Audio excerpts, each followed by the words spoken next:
if they all have bulging abs and pecs and, you know, their arms bulge and everything is bulging. There's a vein in there somewhere as well. Yeah, those veins, man.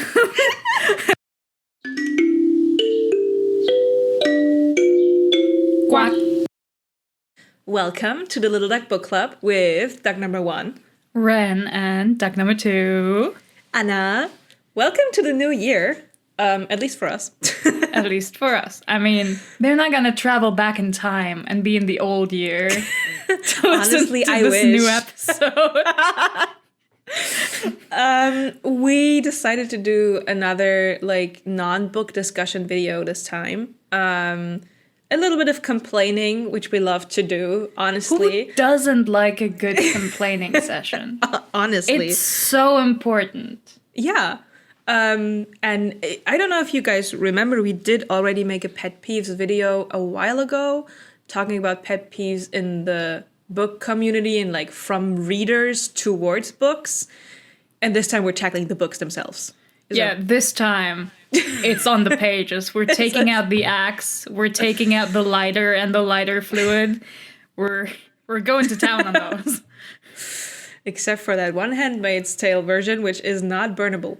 A lot of books don't burn if you just chuck them into a fire like this, because if they're closed, there's not enough oxygen between the pages to actually inflame anything. So if you want to burn books, you actually have to make an effort. Which is great, which is very funny. I was about to say, considering the current political climate, there's something. We tried to restrict it at first, but these are quickly realized we can't just keep it to pet peeves concerning one part of books. Yeah, because all writing intersects, right? If you're talking about the contents, then all of these affect each other. And it's not localized often, because often the problems, even if they affect a certain thing, might originate just on a deeper level that just, just seeps into everything. Yeah. And these are pet peeves for a reason. It's not a red flag or a reason to DNF a book. It's just things that aggravate us. Yeah, these are annoying things I wish I didn't have to see. Yeah. Although I will admit, it's very rare for me nowadays to DNF a book. Oftentimes it's I don't have red flags. I'm just this shit's boring. And then close it and never open it again. For me, I don't DNF books. I just another book that I have no impulse control, right? So another book read comes along. 17 books at once. And then, as I said, I've gotten better at this. I do finish my books, right? But there's still a couple of books that I have not finished because, but I didn't DNF them. They're not gone. They're just... So I've got a huge portion of it is character related for me, or even relationship related. And I also have some stuff on other things, but I don't know whether we just want to go down the list. Did you sort your pet peeves? No, these are not in a good order. So we can start with the character bits. And since you know what you're about, let's listen to the person who sorts things. I think that the broadest character stuff is that a pet peeve of mine is all the characters are hot and badass, and as an extension of that, horny. It makes it annoys me. Not everybody has to be hot. It's okay if you want your characters to be pretty or sort of different flavor of pretty or whatever. But this specific kind of chiseled, whatever, super hot kind of that. I do feel bad for all these fantasy men who do not get to drink water. These men are all so dehydrated, man. And they're flexing all the time. That's why they're so thirsty, Yeah, I don't know how many people are aware of this. I imagine all the 15-year-old girls who are really into those bad boys or whatever might not be quite as aware as an adult might be, but abs you can like feel and that are clearly visible are really only like this if someone's dehydrated and flexing really hard. So anytime you have your heroine run her hands over somebody's like extremely defined abs, you can know that man is flexing on purpose. He's like, that's why he's not saying anything and just looking at the main character like really strongly, because they're like, I can't talk. I can't even breathe. Yeah, that guy starts shaking slightly because he's been flexing for so long. I know it's hunger. He's hungry for Put something in this man's mouth, please. Something with nutritious value. Yeah. I was about to say, but yeah, that's my first pet peeve. This typical hot badass horny thing, because that's that's a consequence, as everybody is hot and badass, and you have an overarching sexualized vibe in the whole book, then all the descriptions of people become ridiculously horny. Everything anybody does becomes very horny in the way it's written, and it's just like, damn, give us a moment, give us a second. Like, you just have to imagine that, you know, those characters watch each other's shit and they're like, wow, this is so sexy. Because everything, you know, they're just horny about everything, so no action can go. But I think that's interesting because I often experience like the opposite. Mm-hmm. Every character is described as super hot, but in this kind of mechanical way that every character is described the same way. If they all have bulging abs and pecs, and, you know, their arms bulge and everything is bulging. There's a vein in there somewhere as well. Yeah, those veins, man. and, you know, they have a sharp jawline and all of this, and this ambiguously dark skin tone, which could be a tan or it could be an implication that someone might be not a white boy. Like, they all sound the same, and it's just uninteresting. Yeah, right? It's that's just like, okay, but if everyone looks like this, how is anything horny? Right? Because I feel like for a lot of them, it's like a shorthand for, oh, look, these people are attractive, so you should be horny about them. But then it's like, okay, but this is literally the same sentence to describe each of these men, and if everyone's like this, are you not bored? Like, you can't be horny all the time. Yeah, that's what I feel like. I totally agree with what you said, with they all look the same. That's kind of what I was trying to describe. Yeah. And that's what I'm thinking, because like, they gotta be constantly horny. I mean, I guess they gotta be. The funny thing is, for a while, I know we've talked about this because we both, you know, draw and we both care about character design. And, like, for a while I was like, damn, all these fan artists who draw all the characters looking the same. But honestly, for a lot of these, the description is either so vague or so samey. It's not on the artists. All these characters look the fucking same. They all have the 2023 influencer face. Yeah. There are no differences. There's slight hair and eye colors and sometimes skin tones, and some women get to have a sharp jaw instead of like a soft heart-shaped face. But otherwise, it's like, these are the same girl and these are the same boy. This is like having a cast that is solely made up of Bachelor and Bachelorette contestants. And you look at the lineup and you're like, this is all the same guy, man. It's the same guy. It's certainly, I think especially with the Shadow Daddy curse, you know, it's who is this vaguely non-white black-haired dude? And it's like, sometimes you're like, oh, they don't have pointy ears. Okay, it's not a fake character. It's like, is that Ryson? Oh no, wait, there's like 50 bargain bin versions now. Yeah. So it's that's one of my first pet peeves I got written down. Oh yeah, very, very understandable. I do. I do also feel this. It's like, just make like, do you not care about what makes these characters specifically hot? Is your taste so boring and dictated by the most hegemonically attractive face? Like, do you not find different? It is because like, I don't care for beards at all, personally, like aesthetically speaking. I know, but if at least some of these men had a beard, you could tell them apart, and you can have different kinds of beard shapes.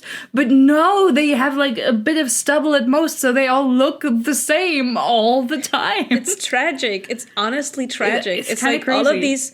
all these people keep talking about Lord of the Rings and how they're so inspired, but none of the people they write have beards. Like, give us something.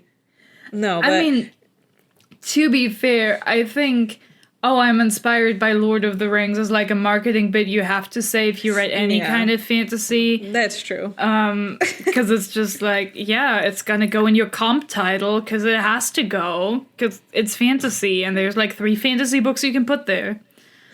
I have another pet peeve. I mean, I would like to, if we do like a you do one, I do one, but I have one that is very connected with everything you said right now. Yeah. And that is if the usually male love interest turns into like a cookie cutter version once the romance is locked down. Yeah. So it's like before the romance they're somewhat interesting and varied and like charming, but as soon as that is done and the plot continues because it's a series or whatever, if the person then becomes just like just this guy and it's only vaguely related to the person we've met and maybe also fallen in love with before, that's a pet peeve of mine. And I am looking at Rowan in the last book. That's it's very Sarah J. Maas is like a very obvious offender in this regard. I'm looking at her. It's right now in this moment. Oh yeah, no, that part's real bad. I do agree. Yeah, I'm looking for a specific character bit. And now Notion closed my tab. Thank you. I hate Notion does not want you to have Why any would you notion do this to me. Yeah, I was like, I don't want to look at my year in review. We already did that. Go back to the writing pet peeves. Oh yeah. On that note, I feel like on inconsistent characterization, I have something that I hate that obviously doesn't make me put down something, but which will make me dislike a character even if otherwise I would have liked them, is if they're an obvious author favorite. This doesn't happen with every author. A lot of them are very competent at treating their characters like, tools in a story to achieve something, and they all have their role to play. But sometimes you'll see an author be really, really fond of what is usually a side character. Not super minor, but certainly not one of the major characters. And then this character gets so much attention, and you can feel the author pointing at them in the text and going, isn't he cool? Don't you love him? Don't you see how quirky and funny he is? Isn't she just so funny and cool and interesting? And you're like, no, I'm not here for this character. Shut up. It's not about them. I totally agree. The first one that comes to my mind was Lydia from the last Crescent City book, where because it felt like she was hijacking the main character position. Yeah. She's like, out of the way, Bryce. I'm like, no. Is there a character that comes to your mind when you wrote that down? Not precisely. I mean, also in like the authors running apologia for like they doing apologia for them, where it's like, this character is forgiven stuff that they wouldn't if they weren't an author favorite. And I think the most famous obvious example is Snape, which like everyone I think everyone, like I'm not particularly invested in Harry Potter. I never really was. I read it and I liked it as a kid. Now I'm just like, okay, people need to read different books. But I think he's a good shorthand for like showing people what I mean. Yeah, no, because you can feel it through the text. Joanne going like, look at him! Look at how brave and cool he was, and all this time you hated him even though he was such a cool guy. And I'm like, no. I don't like him now either. You know, there was a lot of people who do good in, like, a war effort and happen to be terrible people interpersonally who I don't like. I don't like this man now either. Thank you. Stop defending him. I'd like him more if you stopped defending him. Yeah, no, I agree. Because with these characters, sometimes it feels so on the nose that you're like... Another one that comes to mind, but that's like not like precisely what you said, I think, is Mal from Shadow and Bone, where it's like desperately trying to make us like this character and make him seem so charismatic and stuff, and just in the books, like a lot of readers were like, no. Leigh Bardugo and like fan in interviews and so, oh yeah, Mal is so amazing, I love him, and Alina, and like 90% of the fans going like, I would drop kick him off a cliff immediately. Like, it doesn't matter if they're invested in any other ship. A lot of them don't even care. We just all dislike Mal immensely. He's just so shit. And she likes him so much. If we had the Mal version from the Netflix show in the book, I'd be such a shipper. But the book version is just not it. Yeah, the book version is so bad. One, I think, a character where this happened, where it was like, and now they're getting their personality rearranged to be more palatable and normal, is Amren from ACOTAR. The introduction and how characters talk about her is incredibly different to how she then behaves in the later books from everything I've heard. Especially in Silver Flames, it felt like she got very toned down. She got all her edges sanded down to be more normal and more of a standard character, where it's like, okay, but you understand that people liked her, and you as a writer presumably really liked her because she was not like the others, but you can't write anything else. So now she's just a standard character like everyone else. Yeah. But people talk about her as if she's not. It's especially weird since, like, in Amren's case, it's like, oh, she's stronger than Rhys, she's stronger than everyone. She's like... Yeah. She's basically a natural disaster waiting to happen. She's like one of the scariest things in the world, and then she's just some woman.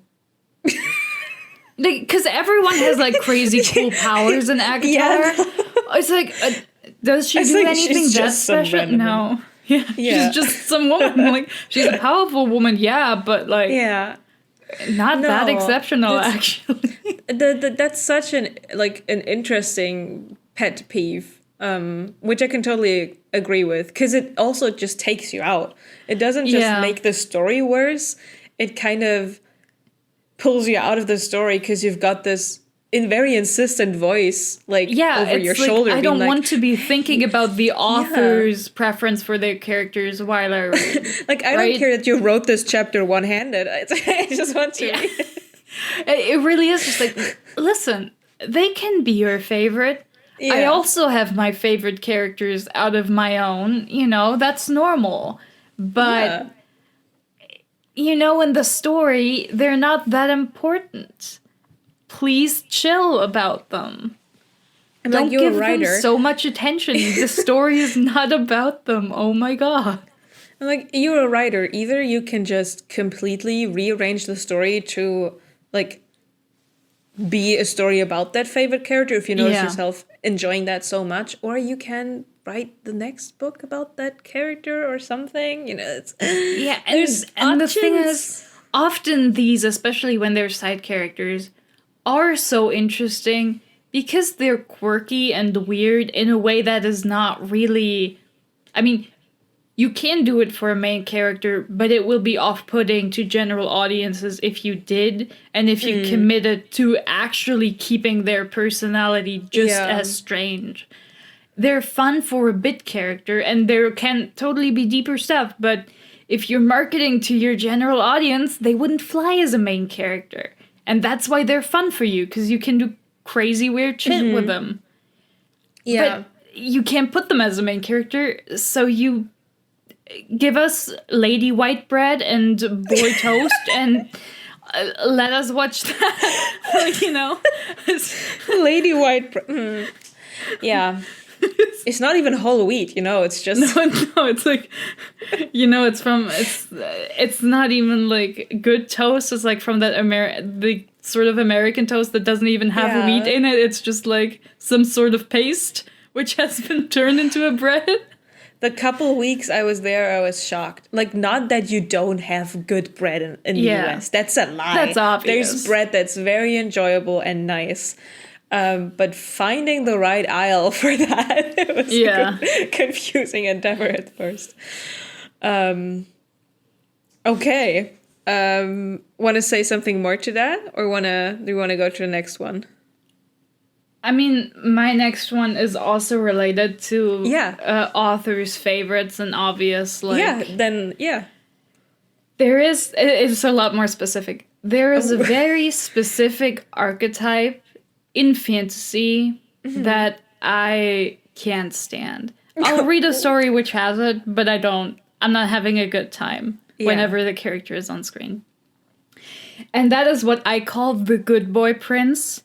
It doesn't have to be a prince, but it is usually a young man, either late teens or like 20s, even early 30s sometimes if it's adult fantasy, who is in an incredible position of power, often even heir to a throne, a fortune, whatever, and inexplicably, given his social status, they are so invested in reforming the world into something better, but not in an appropriate way for them to be like, oh yeah, I know better than all those poor peasants. I could do it, like, I could change their world for the better because I know better. Like, I'm more than them. But in the sense of, like, with the sensibilities of a 21st century philanthropist who is like, no, every person has value. These people could be great. I understand why, you know,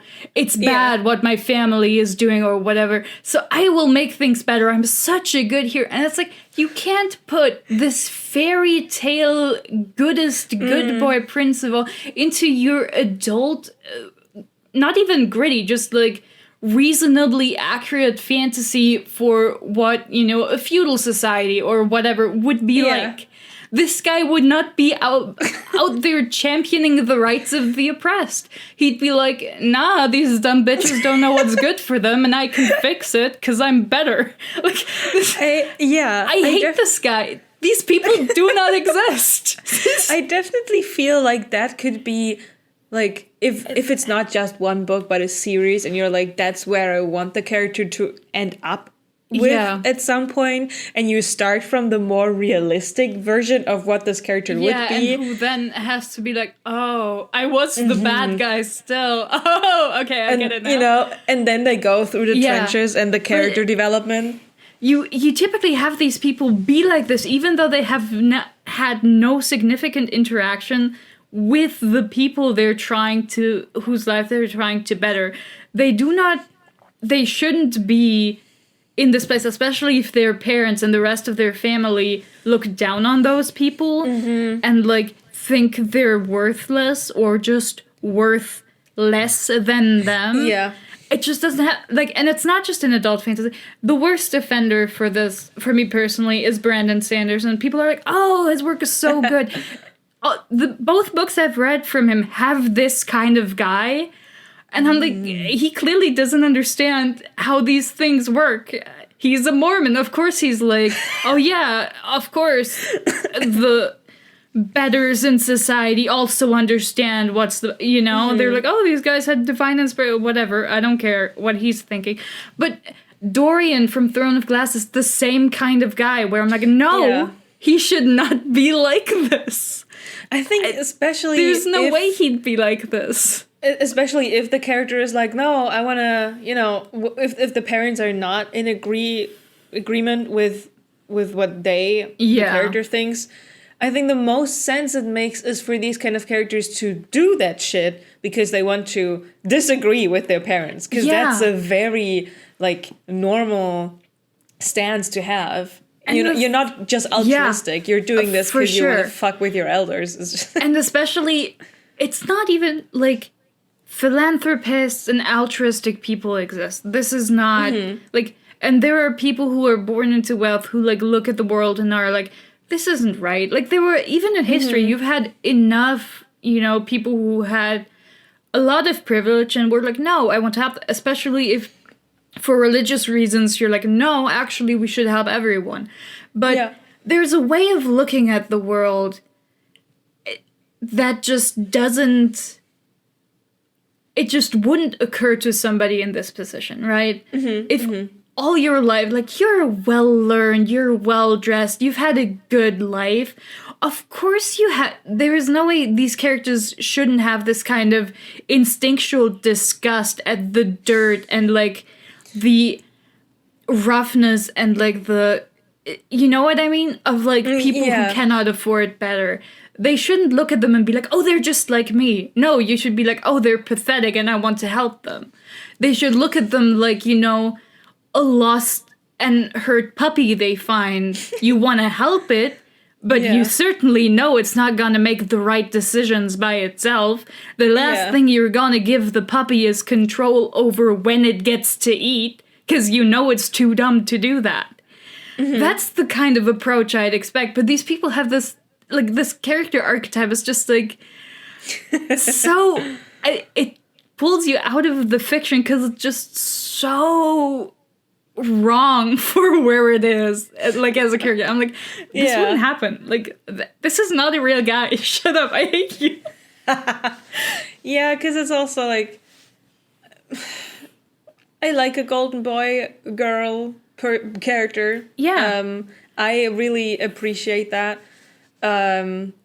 It's just, they have to be done right in a way where it makes sense. And I do especially like a redeemed golden character who start off as somebody where you're like, the methods could use some work. Where it's like, I'm totally not against characters who come from privilege who are like, no, I want to help people and I want to make the world a better place, and then totally fuck it up because they entirely misunderstood why the world is a bad place in the first place. Because if you're incredibly privileged, you have no understanding of how the gears of the systems are grinding people to dust so that you can keep your position. Yeah. Because it doesn't affect you. So of course you don't see it. And therefore, you can't understand what the real problem is. And also, a lot of these stories just... The way it's written often feels like, they're the author's just so in love with this... With this... this version of a ruler that's almost just what you get from propaganda. Where it's like, oh no, there are good kings and princes. And it's like, listen, there's literally not one good one. You cannot be a good one because the system is built to just ruin the lives of everyone else who is not them. Like, I'm sorry, but it's legit. It's like, could in the fantasy world, as a city or castle exists where the people living in the city could be vaguely happy and the king is not an asshole. Yeah, sure. But like, of course these things are possible, but if you, it can be your stance that like, some people are too dumb to make their own decisions, so the best is that somebody good makes the decision for them. And that can be your stance. I disagree. It's like, democracy sucks, but people should get to choose what their life is like. They should have influence over all the things that affect their lives because they only have one and they should get to make decisions about it.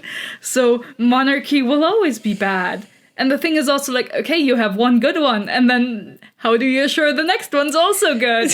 You literally can't.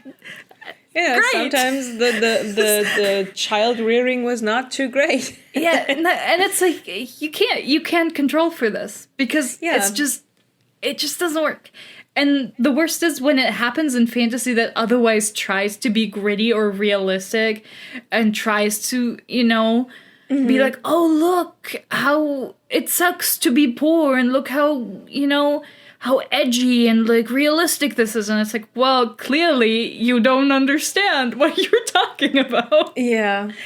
Like, I just, these people have, like, these characters have a place in, like, children's stories and fairy tales, absolutely, but not in an adult fantasy book Yeah. for adults, which tries to examine themes of, like, oppression. I'm sorry, Yeah. but this man does not belong here. I hate him. Kill him. I don't want to see him. To me, especially towards the end, it was one of the reasons why I had such a hard time with Kingdom of Ash. Is because I felt like Aelin turns into that character, which is weird. Because you're like... For her, I'm at least like, okay, at least she did slave labor in the mines. At least she gets why it's shit to be a she did her slave. part. Like, at least she understands that part, you know? Unlike Dorian, who's just handed a kingdom, and whose worst strife has been that, like, oh, his dad killed his girlfriend, which sucks, but doesn't really give him an understanding of why, you know, it was bad that his country, you know, did some imperialism. I don't think these things connect directly, unfortunately.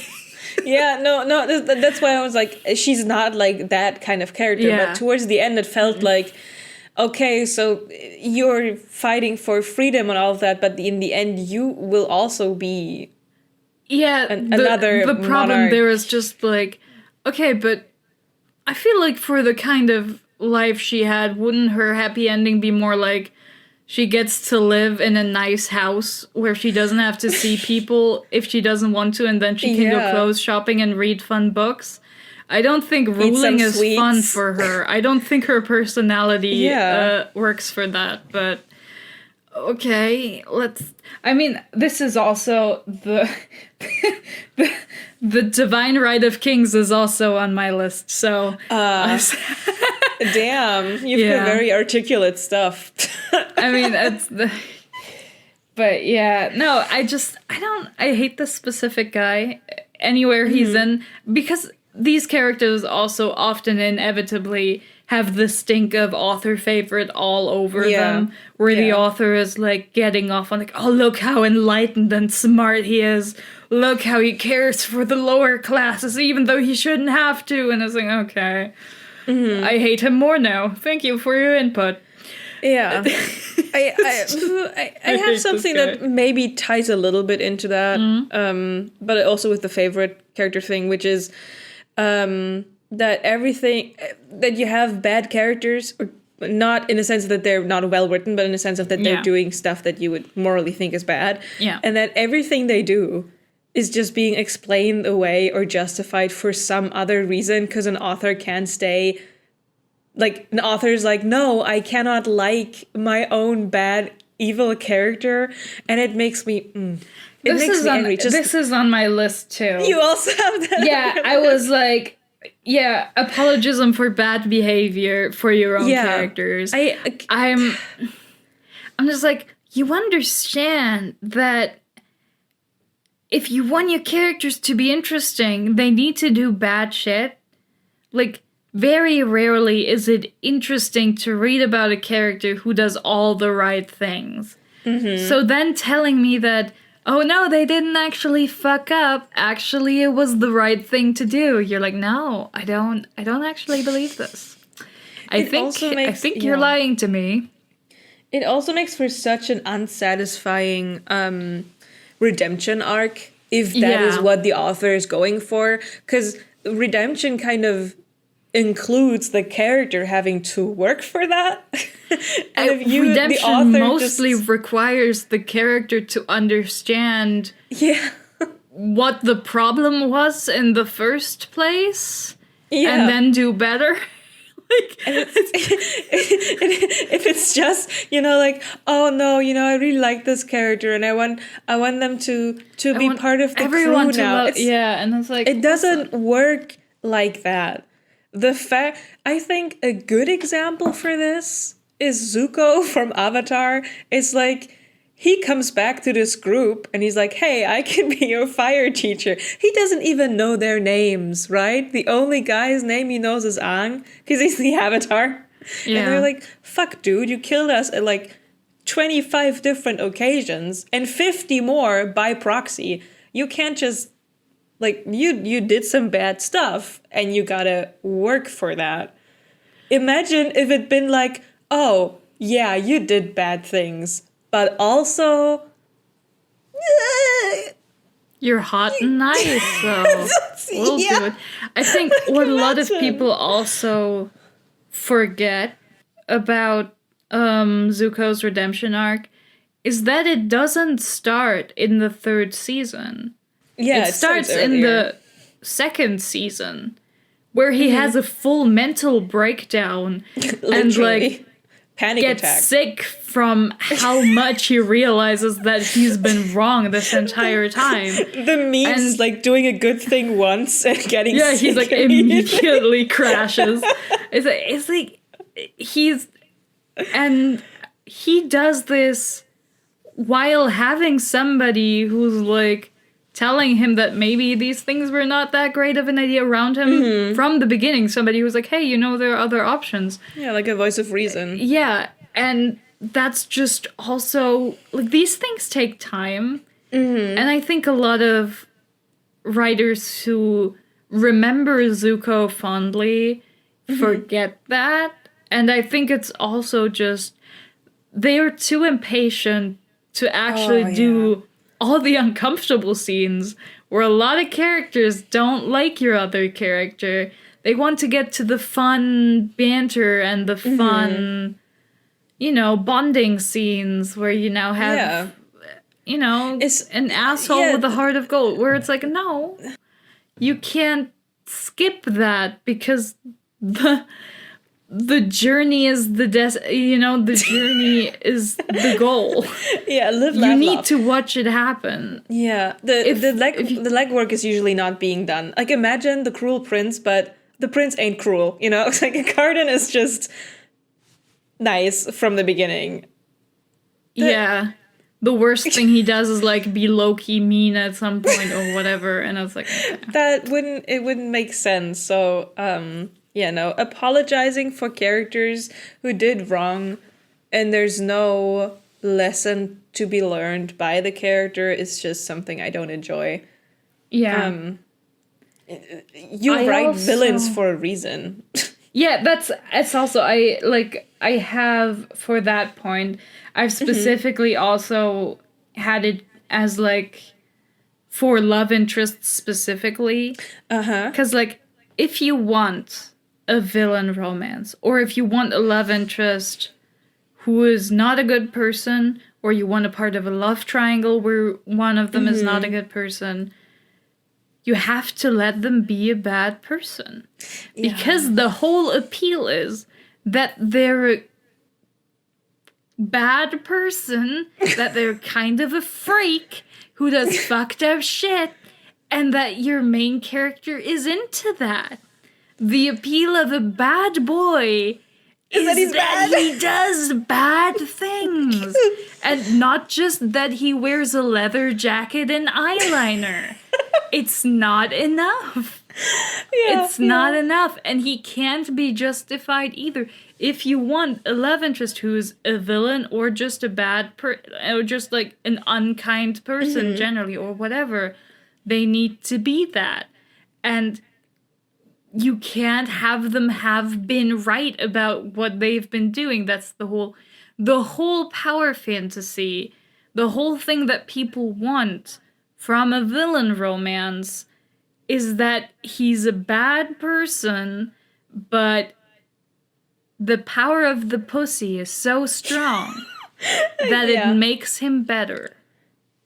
That's the power fantasy behind it is that this man changes for the better because he is so desperate. He's so whipped.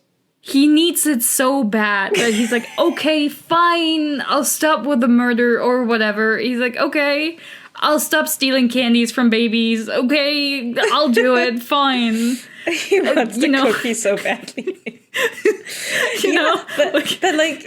And it does have no impact if the bad thing that you, the main character, can deter him from is like, I don't know, pushing kids off slides. Like, yeah, you can't be like, oh, he pushed a kid out of a building. oh no, it turns out the building was about to explode because there was a bomb and he was saving that kid's life. Like, you can't do that. That's a hero then, right? Yeah, like, then it's not, you know, you can't. Yeah. It's like, I don't understand if these things are written by people who are not into what they're writing. Because there is a big chunk of people who write to market and they see, oh, these tropes are currently popular. I'm going to try to work with that. Or if it's people who are just bad at executing what they're actually into and what they'd actually want to get across. Mm-hmm. At which point I'm like, it's not, it doesn't seem hard to me. Are you stupid? How do you fuck this up so badly? No, because especially there are so many examples of people actually writing these villain romances as well. If there's one thing that dark romance does, it's making love you interest. don't even need dark romance for that, right? Yeah. Like, it is totally valid for the villain romance aspect to be a leg of the love triangle that you know is gonna lose, because it's, you know, that's the kind of story you're reading. Yeah. But for those scenes to be interesting and hot and compelling, I mean, there's a reason so many people were salivating over the Darkling while reading Shadow and Bone. And it's not just because Mel sucks and any other man is more interesting. It's because the dynamic is fun. Mm-hmm. And it's... and like, I was lusting for the Darkling in the first book. I was really I am still pissed. This is an entire tangent, but I remember reading the beginning and being like, wow, finally, a character with darkness powers who dresses in black, who's not evil just because he has darkness powers. Little did you know. And then he was, and I was like, no, I believed in you. Fuck you just want the emo character. I was like, I just like when like popular tropes get subverted. I'm just like, darkness powers don't have to be evil, guys. You can do you can do good and bad things with any kind of power. Can we stop making darkness powers evil automatically? And then I was like, well, I mean, he's still hot and he's more fun than Mal, so like, and I like a good villain romance. I was like, okay, he's obviously not like, I was like, he's obviously gonna die, like he's not gonna make it to the end of the story, he's the villain. But like, that's the appeal, right? Like, power is attractive, and it's attractive when people know what they want, even if what they're doing is absolute shit, you know? That what they want is like world domination and the apocalypse, but I mean, you know, listen, just they go for the what fact that they're driven is like, these things are just appealing generally. Like, it's admirable when people go after what they want. Some people should just want other things. So they don't have to be killed for the greater good. It's easy. That's like the appeal of a lot of romance tropes. Right. I think and fear that you have this certain attraction to power, whatever that power is, even if you don't agree with what the person stands for. And that's why it's like fun in romance, where in real life you would drop kick that person off a building and be like, ooh goodbye, the world is a better place without you in it. But like, right, so I'm like, how are you so bad at executing this? Because I also feel like maybe when these people read them, they're like, oh, I'm gonna write a story in which actually my Darkling equivalent is the endgame romance, and then they just fall into the standard romance tropes where actually he's not a bad guy, where it's just like, you didn't do the assignment correctly, you fucked up, it's bad now. Like, this is just like, this is not what anybody wanted. And then you have a shit ton of readers who do the emotional legwork of trying to make this a compelling dynamic, and then those are like, no, this was so good, and I'm like, no, the story you imagined for this was good, but the actual text is shit. It's like, it's great that you had a great time, because you were able you had fun, but that's because of you, not because of the book, man. It's like you are the fun, darling. Embrace that you were the one who made this fun for you. It was not the book.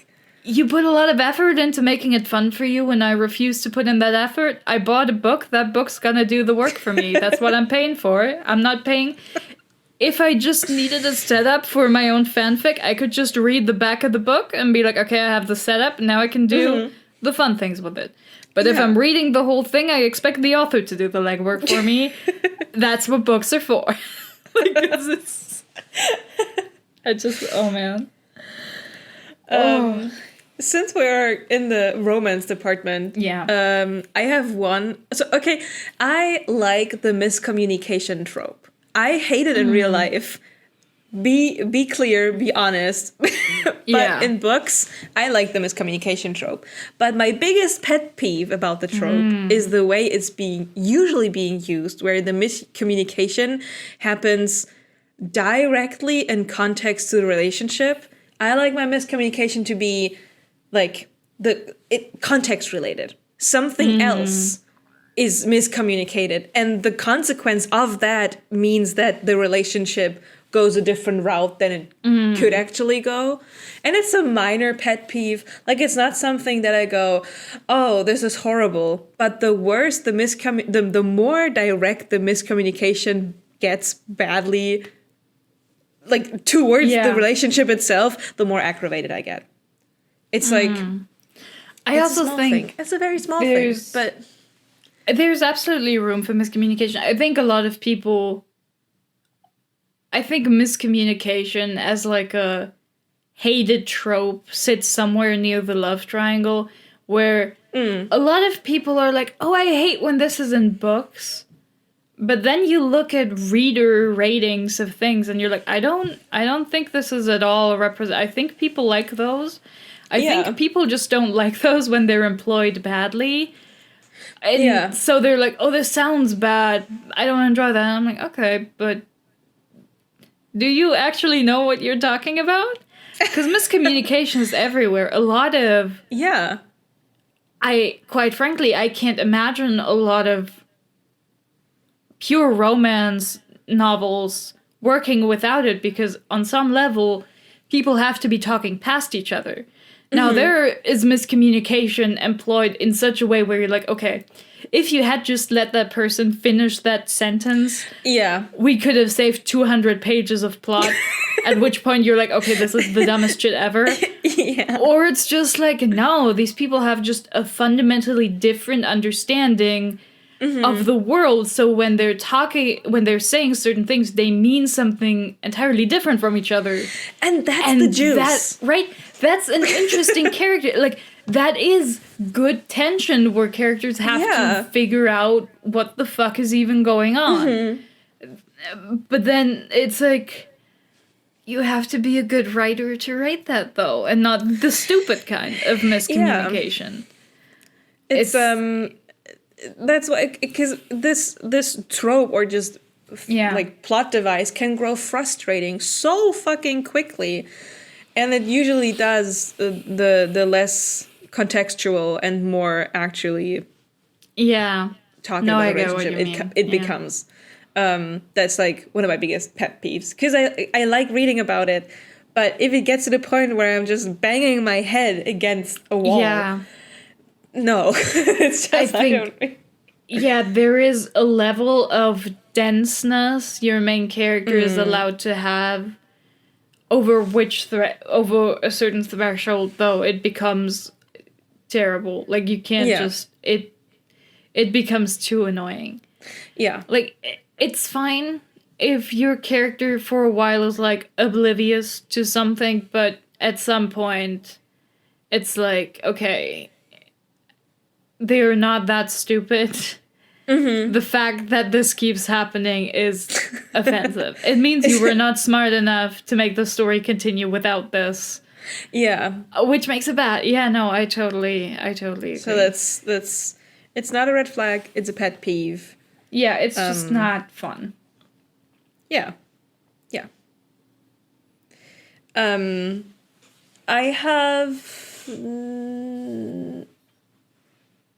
have some more stuff on relationships. If you want to continue with that.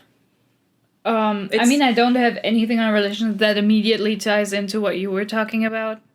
So if you have something that's more adjacent to it, we can do that first. I have one thing that's also connected to tropes. Or I feel like this is a standard thing that happens in romance movies, books, whatever. Yeah. It's the third act breakup.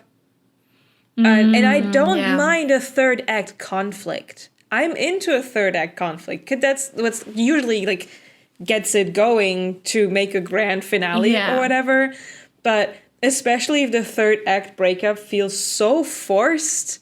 In so many things, where it's like you're completely disregarding everything that has happened for 80% of the book. Why are we suddenly doing this? You can create the emotional like trauma or whatever you want the reader to feel using something else. We do not need a third act breakup because that's formulaic and needs to be in there. Yeah. Oh, but we do need it because romance readers get like crazy if you don't follow the formula. Like your ratings will go down so far. It's crazy. Yeah. It's like, I feel like it's actually legitimately concerning, like where you're like, okay, but do you enjoy books or do you just enjoy reading a beat sheet that has different characters inserted for this? Like, straight up, I'm like, what do you mean you need this to happen? Because I feel, especially if it's like a relationship that's built on a lot of trust and like genuine love and not just lust, and then there's a breakup that, like, completely dragged like along by just the slightest bit of, oh yeah, this could be happening. It's not believable. If it's one character going, oh, we can't be together, and the others was like, the fuck you talking about? Oh, okay, whatever. But if it's like if the tonality just doesn't fit, I just hate it. I don't like a third act breakup.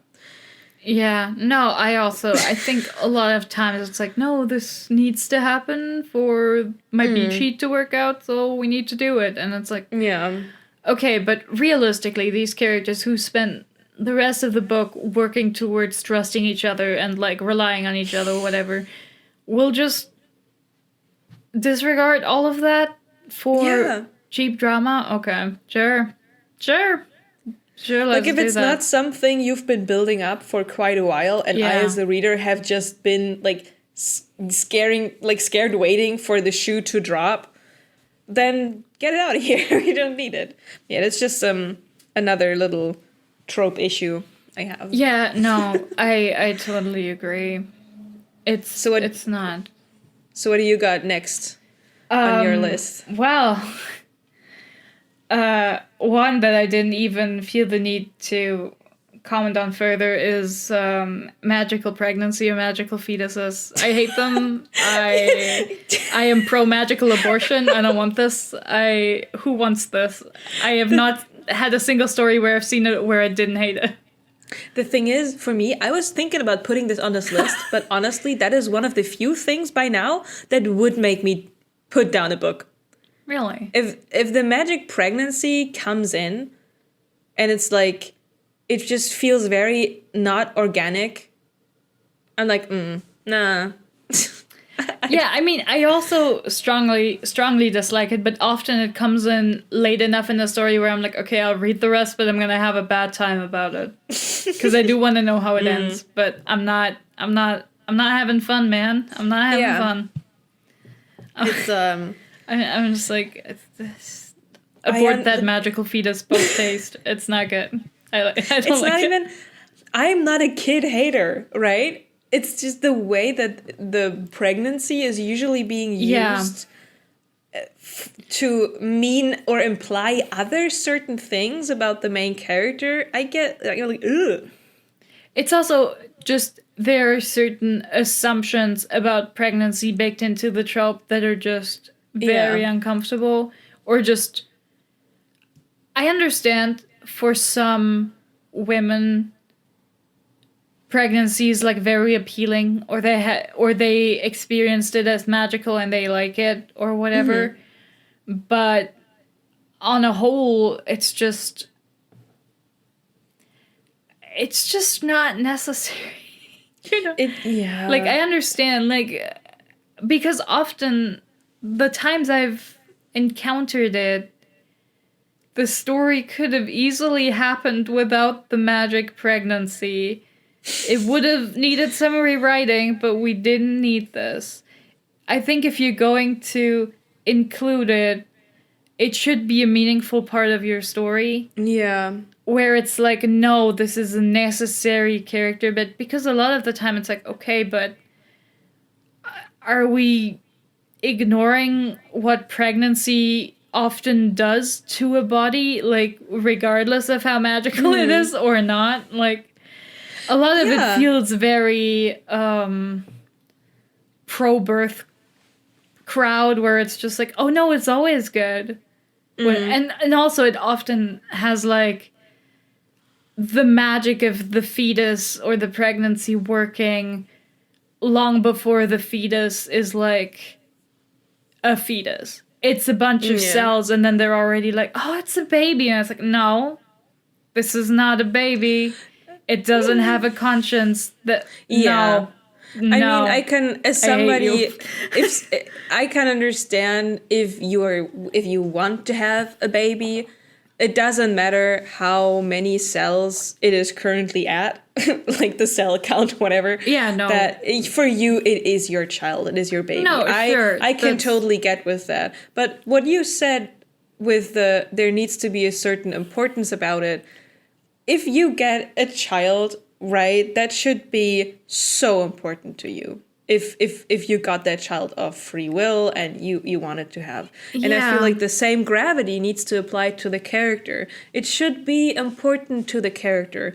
It should not just, oh, it's the next step for the relationship or whatever. There needs to be this drive to want to do that. Often, at least the times I have encountered it, these pregnancies are not planned. These are oopsie babies in situations where having a baby, or quite frankly, more importantly, being pregnant is really, really bad. Yeah. And then the story's like, no, don't even consider an abortion. This is a magical fetus. We're not even going to think about the option, or we're immediately going to shoot it down. And it's like, well, maybe you should. I think you should abort the magical fetus immediately. Out with that thing. Yeah. Do not keep it. What if it's a Satan baby? You don't know. As somebody who's very strong on the every child should be wanted and loved crowd, because honestly, in my opinion, being pregnant is something very egoistical, and that's fine. Yeah. You be egoistical, but at that moment, you take on the decision to put this new life into this world. So whenever the magical accidental baby gets treated like that, it's like, nah. I kind of understand that accidents happen and then you get to love the baby, right? Yeah. That's just also like a thing that happens for a lot of people.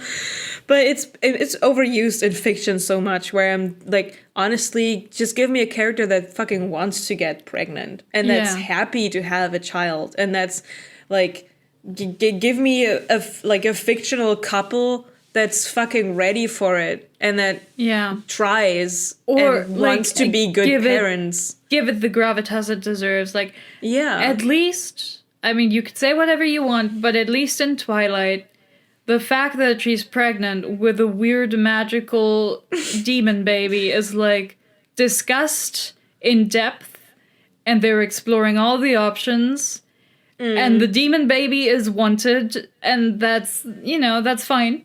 People can be like, no, I want this evil fetus, whatever it is, I want it. Yeah. And that's cool. Like, people can decide. But at least it's like the main plot point for, I don't know, a third of the book or whatever. Yeah. It's very important. And I think that's how you should do it.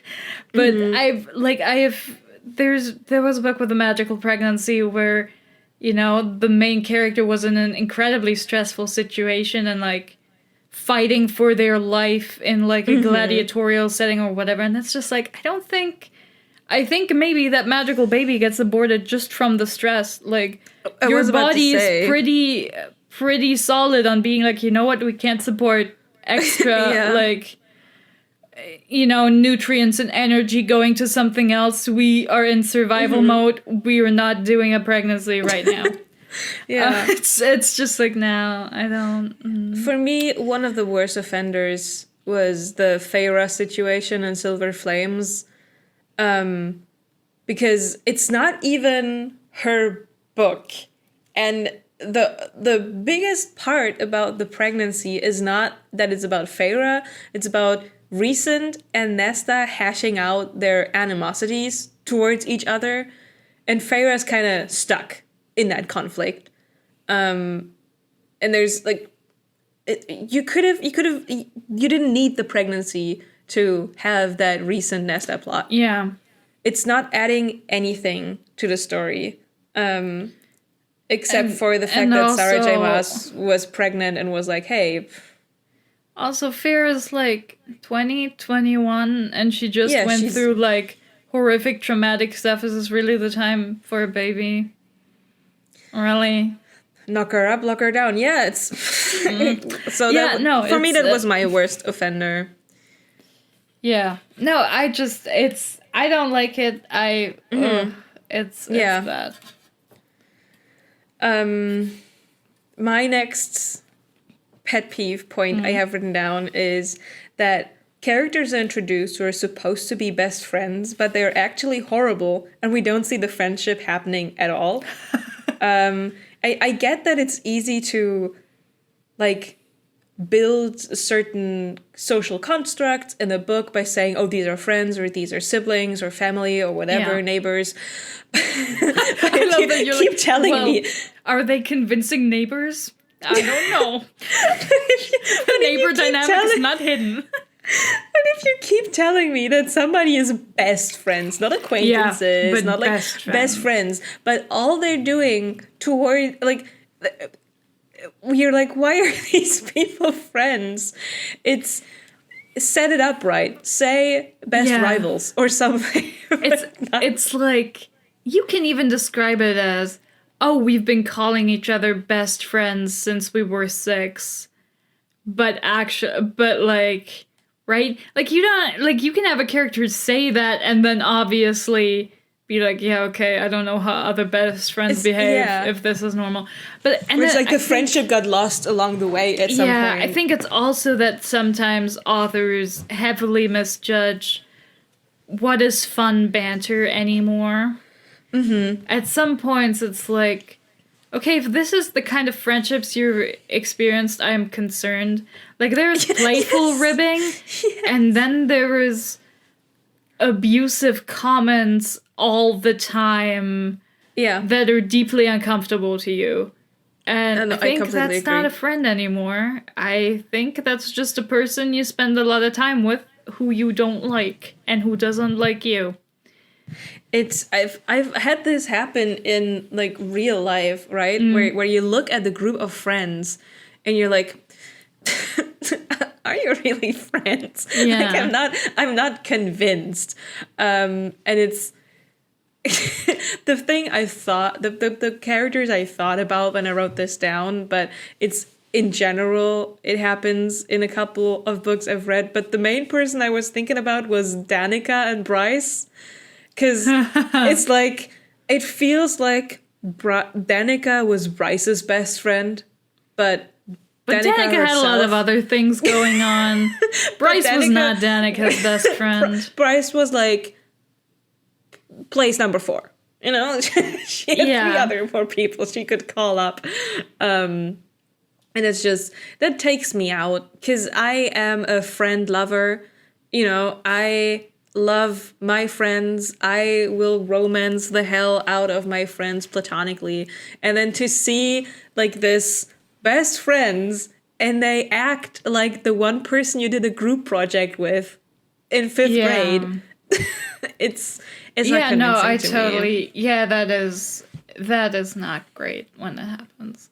And I also think it's often such a missed opportunity, because like, there is a lot of texture to a friendship.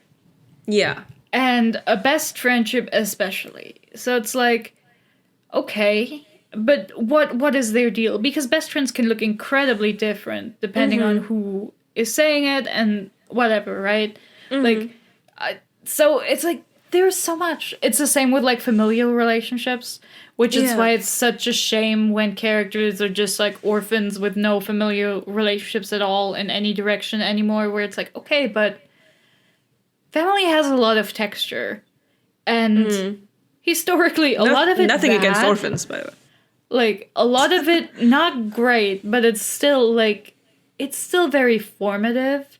Yeah. And very, very explanatory about how your character behaves towards other people.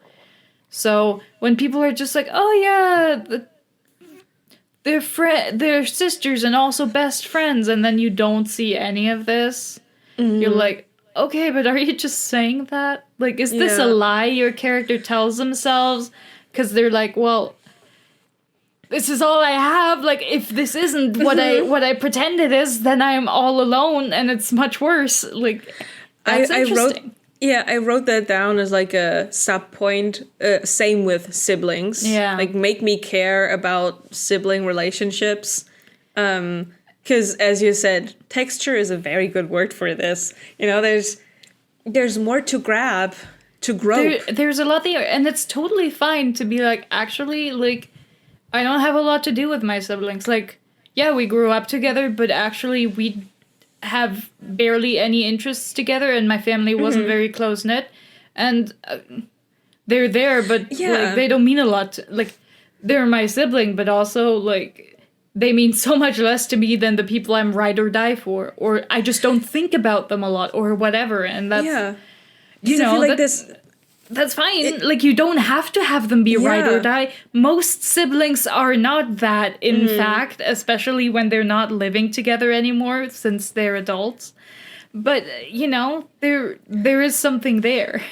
I feel like this adds so much, not just to the overall social world in the book, but to the character themselves. Yeah. Right? Because if you have a character that is, as you said, for example, not ride or die for their siblings, which is kind of normal, it also, or like not uncommon, it also shows that they have more loyal values to other people in their life. So the loyalty is not, you know, connected to anything that's inherently born with, but earned in a way. And that just gives so much more also layers to characters. And it's like, if you mention it, work it.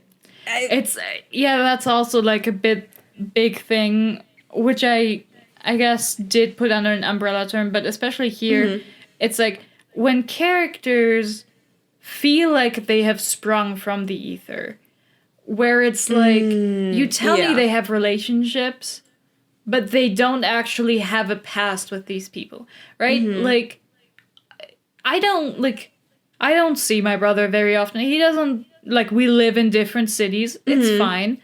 But that hasn't always been the case. There's a lot of childhood that we've spent lore together. There's so many experiences we've shared, or that, like, he's integral to, where I'm just like, okay, like, even if your fictional siblings weren't close, there are still things where, like, you can't help but think about them. Because that's just a thing you associate with them, because you lived the first part of your life with them. So, and the same with any other relationship where it's like, oh yeah, we've been best friends since childhood. And then there are basically no mentions of anything in their childhood or any meaningful events that have shaped them where the other person was present or notably absent or anything, right? Anything. It's never brought up. It's just like, oh yeah, they're best friends. And it's like, well, this doesn't mean much to me if I don't know what flavor of friends they are. Like, you need, if you're going to give them meaningful relationships, you need to think about how these relationships played out in the past and how that affects where they are currently, right? Like, you can be best friends with someone now who you had a big falling out with years ago, but you got back with each other because you were like, actually, that, you know, we can work through this, and I miss them. Like, there's so much that can have happened.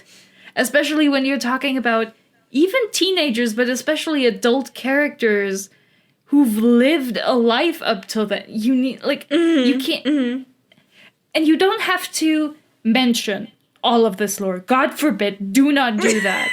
But you have to think about it. And you can feel it in the reading if somebody is aware of these things of their characters, because a lot of it is implied in interactions without having to be mentioned. Yeah. Like small things, like half sentences. It's even more jarring if you have a story that's not like just a romance. Because it's like, okay, in romance, fine, the romantic relationship takes up most of whatever's going on. But especially in a non-main romance story, most of the interactions we have in our life are not romantic. Most of the connections we make are not romantic. Yeah. So, unless you have like a crazy polycule going on, I guess. I'm good for you. But it's like an integral part of the human experience to go through all of those relationships. And if these are not, as you said, if these pop out of the ether without any noticeable context, which also feels weird. And that's not just about like meaningful positive relationships. Like if you tell me somebody has worked somewhere for forever, they need to have opinions on their workplace. They need to have opinions on their colleagues. There need to be crunchy lore there. It can be very bad. Like it can just be an unpleasant workplace, and your character doesn't have to repeatedly tell me this, but I need to feel it in the way they interact with it. Yeah. I did write something down about coworkers. It's very specific. It's ridiculously specific. But I mean, pet peeves are allowed to be like crazy specific. I don't like it if, because to me it feels like, has this person ever worked a job before when they were not a teenager? It's when there's these weird co-worker codependencies going on. It's like the workplace feels like it's a critical role campaign, right? Where every co-worker is kind of quirky but also works together and everybody likes. It's like, I don't know. It's like you're there to earn money. You're not there to bond. Some people you will like. Some people you will not like. But most people you'll have like a distant but cordial relationship with. Like, you know what they eat for lunch because you have lunch together at your workplace. That's fine. But you don't know other very personal. Like, you aren't close. It's such a weird thing because it doesn't happen a lot of time. But whenever I just get a whiff of that, I'm like, ooh. Yeah, I also, when sometimes you read something and there will be this weird intensity to workplace relationships. Not just like in this found family, but also in this like, oh, she's my enemy. And I'm just like, I don't think that's how it works. Like, yes, there can be very like aggravating, passive aggressive like interactions and relationships you have with other people you have to work with but don't get along with. But it is still work. It is still your job. It's not your free time. These people are people you put up with, but a lot of the time at work, you're actually busy working, and most of that does not include that much coworker interaction. Like, usually, if you have, because these situations obviously very much exist, and you have high-strung situations at work because humans are humans, and some humans have a sucky work persona, absolutely, right? And then they go in and bulldoze, but that's not like usually if there's conflict, it's because characters interact also on a personal level in some way, shape, or form, or humans interact on a personal level. Yeah. But if you go to work and you don't really spend time with the person in the break room, and you only interact with them otherwise, there's no, like, the intensity that some of the interactions in books have would at work result in a lot of raised eyebrows because you're like, why does this person have a problem with you? Yeah, or even if you have like a really loaded relationship where you really heavily dislike someone at work, you'll still be cordial, you'll smile, you'll tell them, oh, that's a nice shirt. And then at home you'll be like, oh, I fucking hate Karen from accounting, I wish she was dead or whatever. But you don't do that because it wouldn't help anything. And you're an adult and you're like, I don't want to make the situation even more annoying. So I'm just gonna grit my teeth, do the white person smile, like the grimace smile. I know what you mean. That's what you do. That's just how it goes. Yeah. I don't know, but usually if you are the source of too much trouble, either you're gonna get knocked down by your coworkers because your boss doesn't do anything, or you're gonna get booted by your boss because they're like, I'm trying to earn money here and you're not helping with that attitude. But also, that's why I said it's very specific. Yeah, and again, like, if you're having such a horrible time, a job in which you have the time to have a feud with a coworker is typically the kind of job where you can take the time to apply to something else. It's not a, job where you're like, I'm desperate for money, I need to keep this job desperately, because those are jobs where you don't interact that much with coworkers, because most of these are either like warehouse jobs or customer service jobs. Oh, honestly, I'm thinking about like retail or like food stuff like that, where like you do deal with your coworkers, but most of the time you deal with customers. Like your retail workers, like you don't see or talk that much to the other retail workers. You're busy talking to the most unreasonable person you've ever met in your life every day. Like that's a different kind of stressor, but like you don't have like a crazy feud. Like I understand that fiction is more interesting when it's dramatized, and I think that's also why I just don't read contemporary fiction most of the time, because I'm like, this shit is stupid. This is either it's unrealistic, or if it's too realistic, I'm like, well, at this point, I might just read a blog about real things that happened, because at least then it's interesting because it's real. And I'm like, wow, crazy people like this do exist, and I'm not just like, okay, somebody made up some crazy shit, which is also fine, but just not interesting to me personally. Yeah.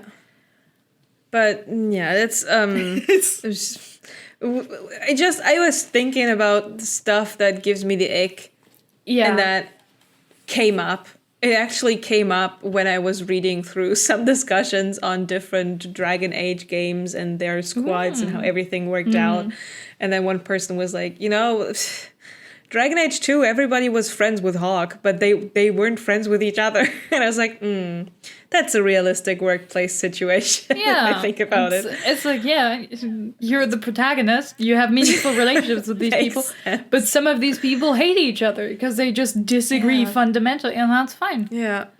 That's fine. So that was one thing I had. I totally get that. Do you have something like related? Because I have relationship stuff that are totally unrelated to this. Not really, no. Okay. Because like one of my pet peeves is also, it's either called the hetero ever after or pair the spares, which is if you have a very heterosexual writer whose solution at the end of a book or book series, often more likely a series, is that no one can be single, and everyone needs to be in a relationship, and all the people need to be in heterosexual relationships, and because God forbid somebody be single or queer, we can't have that.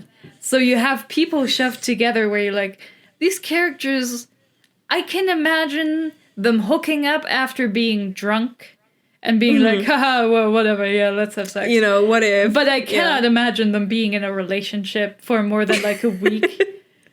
Like, this is not working. Like, this is crazy. This is entirely without build-up. These people make no sense together. Yeah. I totally agree. I remember, I don't know, how old was I when Naruto got finished, right? And the last chapter was translated and uploaded to the net. And I was like, I need to know how it ends. And Like, in that last you were like, chapter, I understand Naruto and Sasuke are not going to kiss, even though it's like the most natural development of the story. Again, you know, if we could have been done like 200 chapters earlier. Yeah. But everybody gets paired. That's why I had to laugh so much in my head at Pair the Spares. Yeah. Because I was like, oh my fucking God, that's exactly what happened. And I had such a visceral reaction as a teenager. Yeah, to seeing that. Young teenager, that I was like, no. Yeah, no. The only character who stays single is because her boyfriend soulmate got killed during this show. Like, Neji got killed. That's why Hina stayed alone. It's that's the only how character. it goes, man. It's like dead only because, or single only because the previous partner is dead, and there's like not single no without other, like let's you know. No other person. Yeah, I hate that so much. I hate it so much because it feels like the author had some other relationship interactions, obviously, kinda, in their head going on, but they never made it to the screen. I think in part it's also just simply that people who do this are just like, no, obviously the happy ending is for everyone to be in a relationship. Doesn't matter with whom. They just need to be in a relationship because that's always better than being single, even though it patently is not that.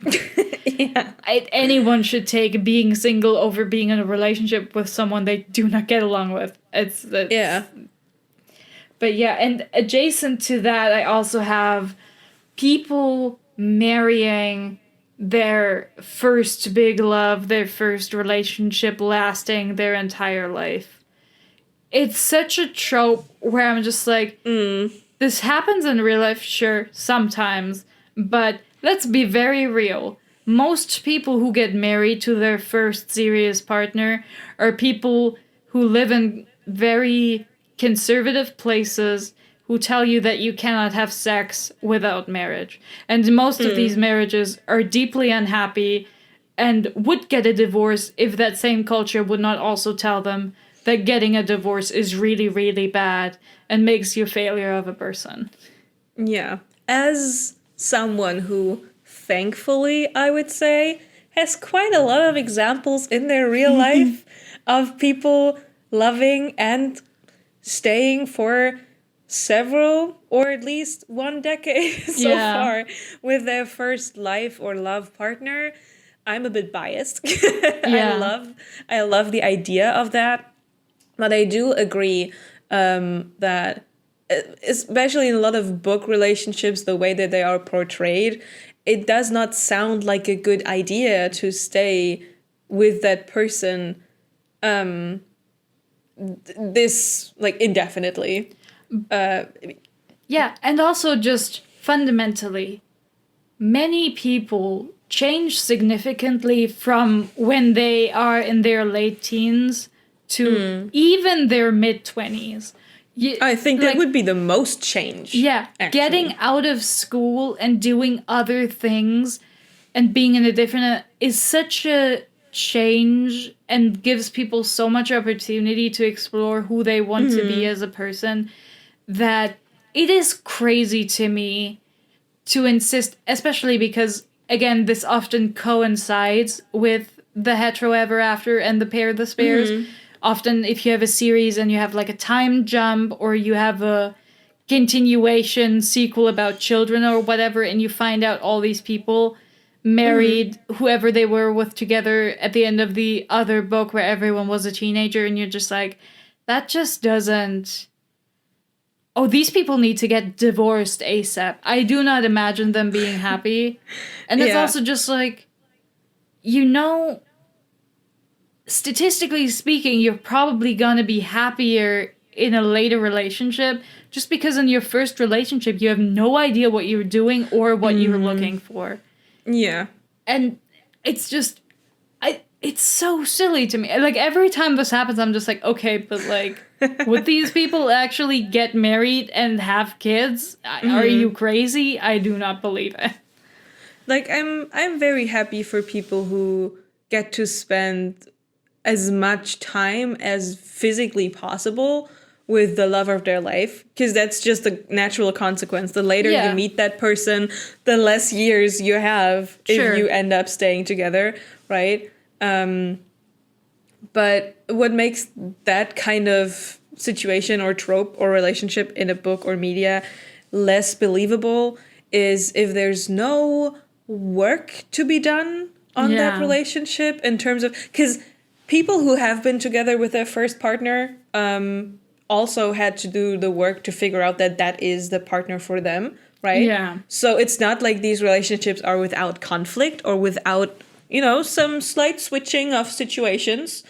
So I think that's what bothers me about if that happens in media, because it's like, you can't convince me that these two characters don't run into that kind of conflict at all. Yeah. And as you said, a lot of times these characters do not have a convincing enough depth to their relationship that I, as the reader, would be like, they would go through that. You know, they would make it through. Yeah, they would make a conversation like they'd go like that. through that and still be married, and I'd be like, Yeah. I don't think so. I think, and it's just, it's also, I think, for me, a pet peeve just generally, because I think, as a, you know, in the cultural zeitgeist, it's already present enough that it's like, oh, you need to find the one, and everyone else means less than the one. And I wish there was more variance in relationship, and there were more people who were allowed to have other relationships and to bring baggage with them and to have opinions on relationships that are based on more than just watching their own parents or whatever, because like, that's just more realistic. Like, most people do not marry the person they had their first relationship with. A lot of people get divorced and then remarried to somebody else. Like, this is not unusual. Like, what's the failure rate of marriages? Like, it depends on the country, but I think it's not low. I think it's around like 50-60% like stay together. Like, it's not rare that, because also a lot of people who get divorced more than once. So obviously, of all marriages, you know, the balance more is divorces different. come from people who get divorced several times than come from just separate people getting divorced once.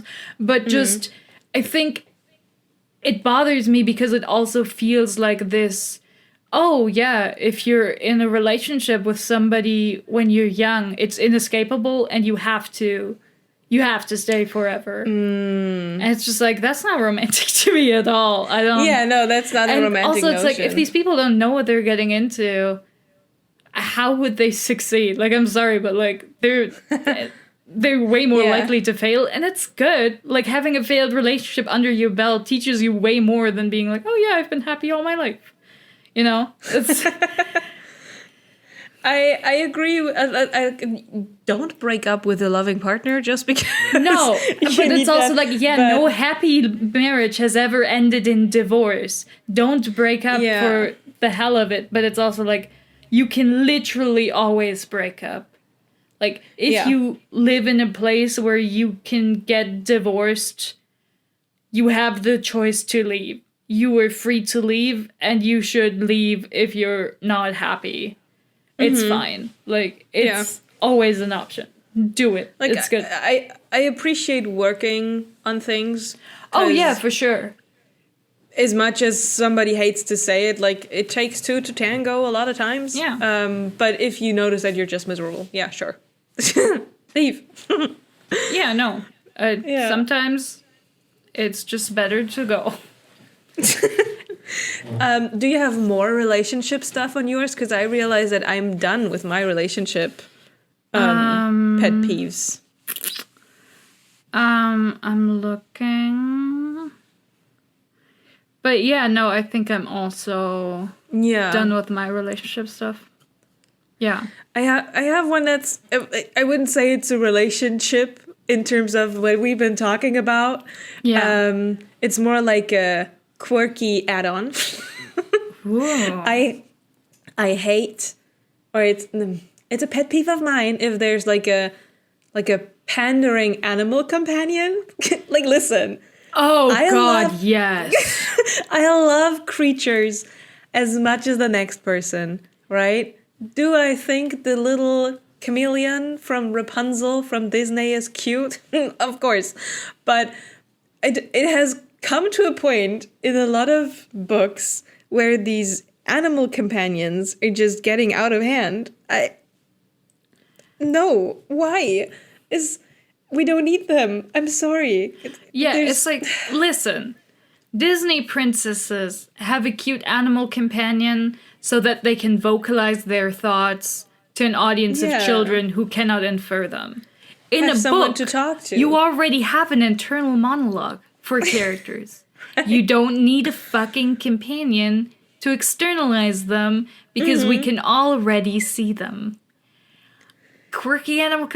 I hate those so much. I hate... Especially because most of them just aren't funny, and it's also like, there's a difference between having a cute animal companion be active in like a few scenes in a 90-minute movie, which in total means they're probably active on screen for like 2 to 3 minutes tops, and otherwise they're just in scenes in the background, than having them present over the 10 hours that you read a book.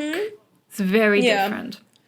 It's short and sweet, and I don't like it. Yeah, no, I agree. There's nothing more I got to add. I don't like those either. Yeah. Yeah, but I thought it's the most closest connected to character work that I was like, I got this on my list. Sure. So. Yeah. So the rest of the stuff I have is kind of writing related. Yeah. Do you want to start with one again?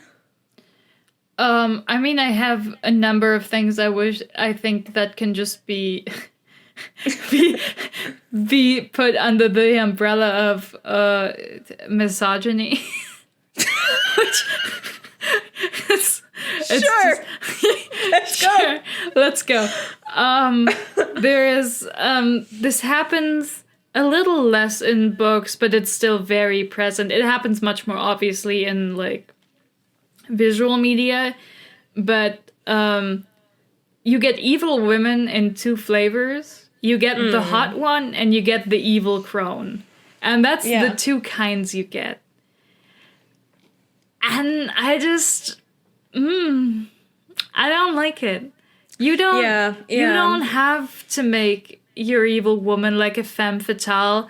You don't have to have your evil woman perpetrate sexual abuse. It doesn't need to happen. She doesn't need to be a dominatrix style girl boss. Who's also evil. She can just be a woman with goals who commits atrocities and looks normal and behaves normally. I get what you mean. Yeah, it's the key point being like visual media is like the most obvious one for me when I think about, or also like video games. It's like, but you have such a variety of designs and shapes for non-female characters. Yeah. And then you have the female characters and it's either boobylicious or, as you said, old lady, right? Yeah. But even in books, you have these, like, evil women in, like, low-cut gowns with long fingernails who, like, lick blood of their nails or something like that. With like lips as dark and red and juicy as the blood from their firstborn. It's like, the fuck does this even mean? Yeah, or who just like leaned back sexily and drink from like a goblet or whatever. And like, someone was writing this one-handed. Like, there are just parts where it's like, okay, Taking why frequent are breaks. we doing this? Like, you know, a woman can be scary without you being very horny about it, right? Yeah, Like, and I'm not the don't need that. I'm not the kind of person to dislike a villain like that. I'm like, you know, like, oh, step on me, lady, right? But it needs to be a certain vibe and story for a villain like that to be not a caricature and to feel kind of real. it's also, they also need to be scary on top of it.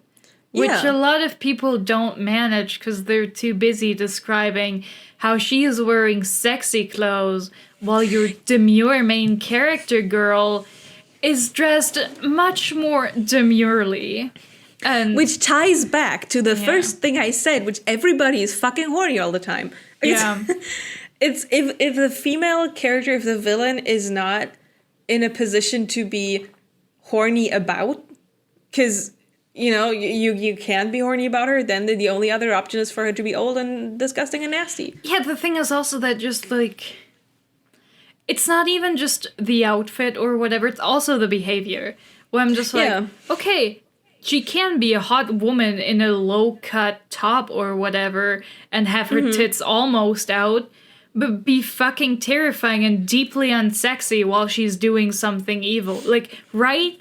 Like, I feel like in a lot of situations, it's just like, I don't think even if she were doing what you're describing, it would have the vibe you're describing it as. I don't think anyone's horny right now. I think all of them are concerned for their survival a lot more. Or, like, put off by the fact that she just, I don't know, skinned a poodle. I don't know, like, you know? Like, there's just... No, I totally agree with you. This is not the time. I don't believe any realistic character would be horny here. No matter how little sex he's had all his life, I don't care. If you try to put yourself... We are Feyre. We walk into Under the Mountain. Amarantha. I love that I wasn't part thinking about her while I wrote this. Amarantha is our villain. If Feyre had the hots for women, she would not walk into Under the Mountain and go, I want that sexy lady to bend me over the torture chamber, right? She would still be scared. Yeah, she'd still be like, oh god, I'm so close to being drawn and quartered right now. Like, straight up. Like, that's not... It would not the be first... a concern. She'd be like, oh, I'm also gonna end up as an eye ring, aren't I? Oh, great. That's like, amazing. Love that for me. Like, she got 9 more fingers. Fuck, you know? It's like... like, doing a quick head count, because she can't read, but she can do math, right? So she's gonna be like, shit. It's not looking great. Because like a sexy kind of persuasive villain only makes sense if you're in a situation where the main character could be persuaded by the villain, right? Right, and like, even if, like, the villain is dressed in a, you know, clearly sexualized way, I think in a lot of situations, that's just not a thing you pay a lot of attention to or that matters much at all. Like, often I think a reaction would be more like, why the fuck is she wearing this while doing this? That's crazy. Yeah. Who would do that? Right? Maybe it's because I don't get struck with the horny lightning when I walk across the street, but I feel in general your first impression or your impression of someone you meet is always impacted by how much you like that person. So regardless whether the villain is the most strikingly beautiful woman you've ever seen, a femme fatale, like, will ensnare her enemies, if you do not like that person, you're not gonna, that's not going to be your first thought. Maybe it's going to be your 5th thought, right? After you got over all the other things. It's just, it takes you out of the story so bad because you're just like, okay, the author either was horny about this or wants you to think she's very sexy. But quite frankly, I feel like this is not where the character voice or even an omniscient narrator would go with this. Yeah. Like, I'm sorry, but this is out of place entirely. I agree. I think the only reason where something like this usually gets like is okay is a vampire story. That's the only time where I'm like, okay, I think people are more negligent or are more like, okay, yeah, I guess this is fine because vampires have the vibe of always being hot, you know. So the villain is always also hot. I don't know. I as I said, I don't read a lot of vampire stories. But yeah, that's the only instance I can think about. But no, I agree. It's like, yes, fine, if your villain is like explicitly a succubus or whatever, it's like, okay, yes. yeah. Of course, she's gonna play the horny card. But most female villains are not. And it's just like, why can't we get more average looking, like, middle manager type who are just the worst people you've ever seen and who you want to, like, kill? Because we get men like this all the time. Yeah. But we can't get female villains like that. Because there is more diversity in the female hero, even those are very limited in how ugly they are allowed to get. But for a female villain, even less. Like, that like, the evil woman gender role is extremely restrictive. Yeah, no.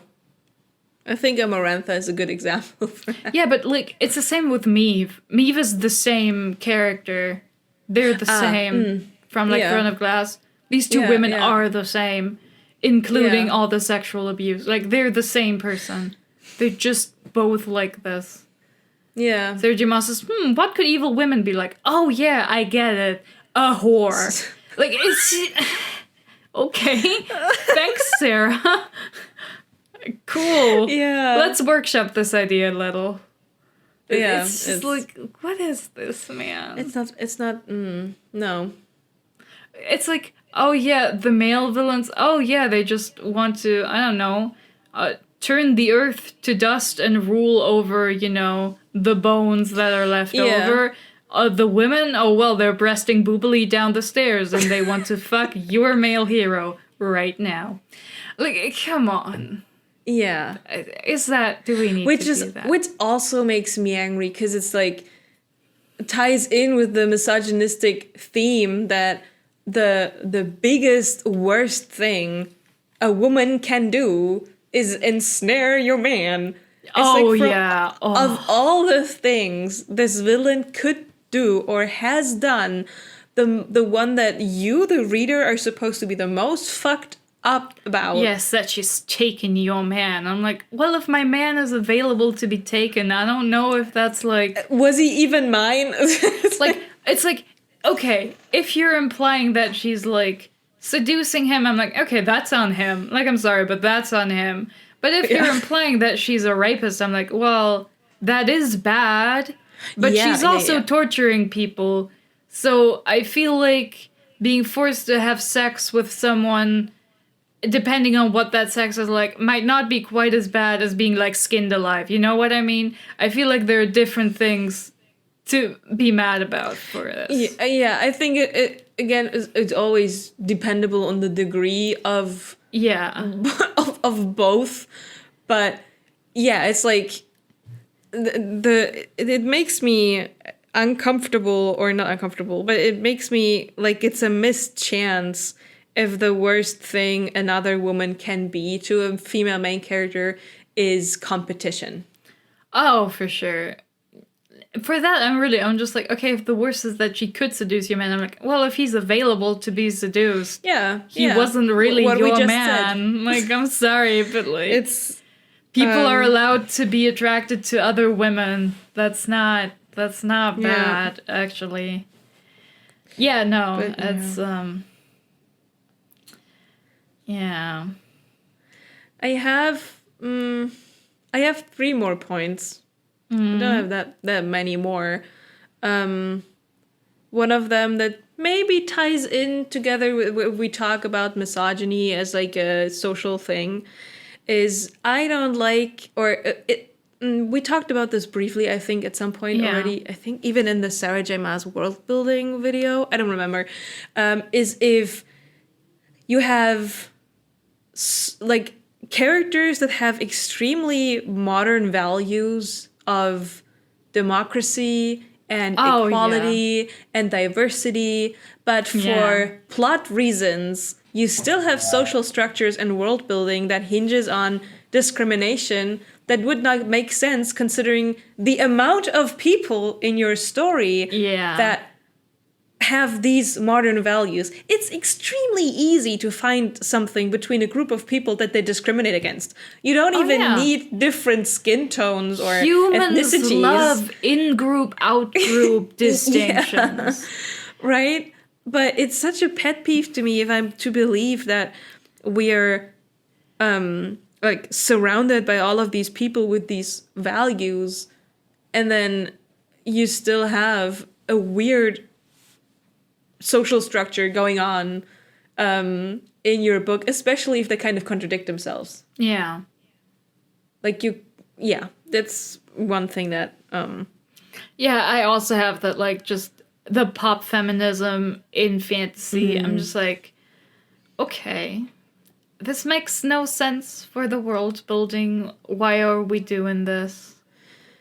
Like, if there's no reason to pop feminize about, it's like, why is it in here? Why would the Fae care about women fighting when obviously they're all equally strong and there are no physical, like, differences, and magic makes it entirely dependent on what power you have if you why would they care? Yeah. Why would that be relevant to them? It's also, it's like, I can understand if they go, oh, as soon as one of them is pregnant, well, we gotta be a bit careful about that because we don't get a lot of pregnancies. That does make sense. But it's like, in that case, but otherwise... Exactly. In any other case, would they you'd care? Be like, if my Fae wife, I'd be happy if she was a good fighter, because then I know that she can take care of herself in case at some point she does get pregnant. I'm like, thank God, she's her own bodyguard, you know? Yeah, so you know, it's just so silly. It's just... It makes no sense. It makes no sense. None at all. None at all. It's for sure. Right by half. No, that is definitely a thing. Mostly because it just takes me out. I don't allocate a lot of brain power if I read a kind of trashy book, and then it also stumbles upon this pet peeve, right? But it just takes me out, because then it's not believable anymore. Yeah. Anything else that we come across, I'm like, Yeah, I also, like, have this thing, which also is, like, where the narrative cares so much about the purity of your main character. And sometimes even while it pretends it doesn't, where it's like, oh no, it's totally fine to have sex before marriage. You're like, people have sex all the time. But actually your main character doesn't. And like, she's never been really in love, and she's barely ever kissed anyone either. And then she has to end up with the first guy she is vaguely into, because that's the male love interest, and obviously he's the only one she can ever have sex with, ever in her entire life. That's one thing I genuinely liked about Feyre. It was like she was getting her groove on. Yeah, no, I was like, way before. I'm really glad in this adult fantasy book, our adult character is like, yeah, I have sex. It's fun sometimes.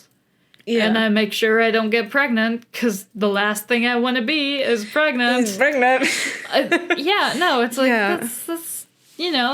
that's good. Yeah. Because it's extremely unusual for romance-heavy things to have main characters who are allowed to just, get experience. The thing that you mentioned with the fake innocence, it always feels so... I'm not like other girls in a way. Yeah. It just is like if you truly care about that's something, if you want to make this a part of your book, of your story, that body count doesn't matter and all that kind of stuff, and that it's like this society where it's fine why then hinge your main character on that exact thing that you don't want to highlight? It's just Yeah. It's the same when there are stories in which you have a main character, usually female, usually romance heavy, who is not thin. And then over the course of the story, they lose weight. And it's part of their happy ending. And then the author's like, oh no, but like, obviously they would have been loved while they were, not thin too. Not even fat. We're not even talking about authors being willing to write their main character as like genuinely fat. Usually we're talking like a little chubby. Yeah. We're not even talking genuinely curvy. Fat. Because that's too disgusting. We can't have fat people in our story. And then it's like, okay, but if it really didn't matter, why did she have to lose any weight at all? She's not a real person. You could have left her like that, but you chose not to. So why did you? I totally agree with that. I don't like it when people then go, oh, they had a training montage, blah, blah. You lose weight if you work out. It's like, if we wanted, first of all, debatable. Second of all, if we want to focus on the fact that the working out made her stronger, then focus on that in writing. Don't go, oh, the person lost weight. The person packed on muscle and now looks stronger. I feel like that is such there are people who work out to get thinner, who do get thinner, but at the end weigh more than they did before. Yeah, but it's also just like, why would she lose weight if it actually didn't matter? And the answer is that of course it matters. You don't want a fatty. That's not relatable. It's got to be aspirational, so she has to be pretty and thin by the end, obviously. Can you imagine a female main character in a mainstream book who's not thin? That's crazy. Yeah. But it's on the virginity thing, it's just, this does happen just with like, oh, they just happen to not have him. But often, well, not often, but often enough I've seen that where they get into an arranged marriage with someone they don't love, and the male love interest is not that person. And it's like, it's not just any arranged marriage, it's like a politically meaningful arranged marriage. And they somehow get out of having sex on their wedding night. And I'm just like, listen, that's nice for her and all, but that's also stupid. Because if you know history, you know there was like mandated voyeurism on the first night to make sure these people actually fucked. Right? Like, you know that? You know that was important? Like, you can make world building where sex doesn't matter that much. You can be like, oh yeah, and like, they just have to mandatorily take something that would induce abortion to make sure any child they have is actually from the person they're married to, even if they have sex later on and not immediately or whatever. But usually it's like, consummation is a big thing, and a lot of these people don't do enough world building for me to give them the out that it's like, oh, it's a different world, so standards are different. Listen, if you're cribbing everything else vaguely from history, I'm expecting you to also do this. You can't... Like, why not let her have a terrible sexual experience with a guy she doesn't like to then later be like, oh, sex can be fun. That's good. Yeah. I thought it just sucked. Like, you can do that. She doesn't have to be a virgin. Oh my god.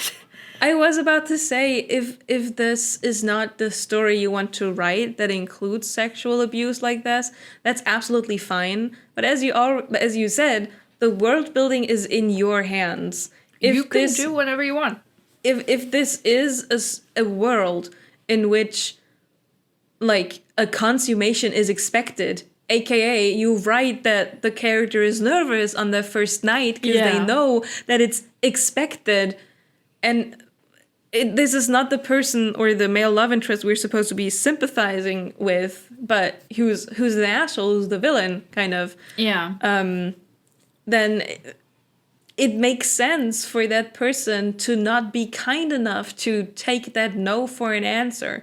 So if you don't want to even write in there that consummation is a thing, don't do it. Just don't do it. Don't make the character be nervous. Don't make it this weird thing.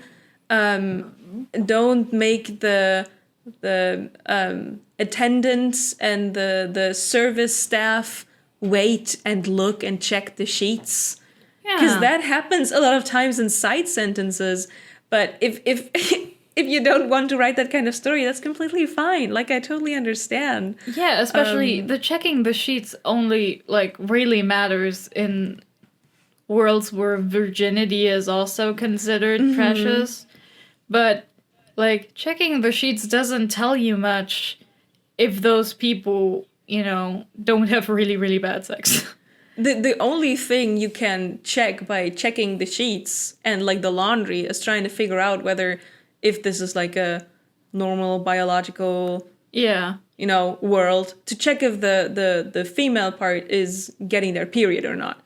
That's the only way. True. No, that's the only way you can check, and that has been done where people would report back and be like, listen, this person hasn't been getting their period for 3 months, you know.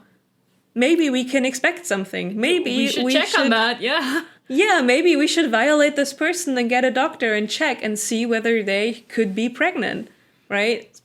But if that's not the story you want to write, again, that's completely fine and okay. But just it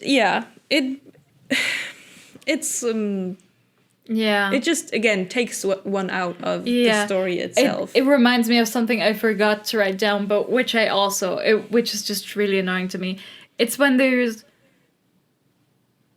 female characters who are either princesses or, you know, other noble ladies or whatever, and they are hurt and upset by having to be in an arranged marriage. This is part of your job description. You were raised expecting this. This is normal to you. Why are you so upset about this? You shouldn't be. This is extremely normal. Like, you're like, no, I'm working towards being a good wife. Like, that's my job. Like, you're trained for this. What the fuck? Why are you like, oh no, and then my parents expect me to get married? Bitch, yeah, it's like the one thing. Like, what do you mean? I can sympathize with not liking the role you've been dealt in life, and that can include being, you know, having to marry a person you don't want to marry, whatever. I feel like that's not a huge pet peeve to me personally, because it ties together with the like not like wanting to choose for your own kind of thing. Yeah, sure. But for me, it's also like, you were raised for this. You've grown up knowing this is part of what you're gonna do. This is normal. It's normal to marry people you don't love for your family and whom you then build a relationship with after. This is extremely normal to people of that standing. So it's like, what do you mean? Of course it's normal, but doesn't mean you have to like it, though. You don't have to like it, but all of them who are like, it's very common trope for these characters to then be like, woe is me, I have to get married. Oh, I want to run away because my parents want me to marry someone I don't even know. And that's like, yeah, that's not news. Your parents also forced you to take etiquette classes. Like, yeah, they also forced you to learn languages. Like, this is normal. This is not a crazy, out of the ordinary thing for you. Yeah, I guess I'm not bothered too much by it. I'm like, yeah, it's normal, it's expected, you've been prepared for this your whole life, but again, you don't have to like it and you can express your distaste for that. I don't think I have come across a book where it felt unnatural to me, So maybe that's the reason why. Maybe. I for have me seen this it is so not- many times where I'm just like, yeah, bitch, it's your one job. Oh my god. I have one thing. I have two more things left. One is that I think it could nearly sum up most of the non-character relationship things with "it takes me out." It takes me out if we have modern words. Oh, in a I have fantasy that book. too. Modern slang in places it doesn't It's- belong. Ooh, yeah, baby. As much as I enjoyed the Bridge Kingdom, reading "fuck he's hot" it blasted me off the fucking bridge into I don't know where. Onto Snyland, of course. to Snail Where you Snake got Island, yeah. devoured into a skeleton immediately. And he was a corpse. Yeah, no, it takes me out so much that it's I don't know.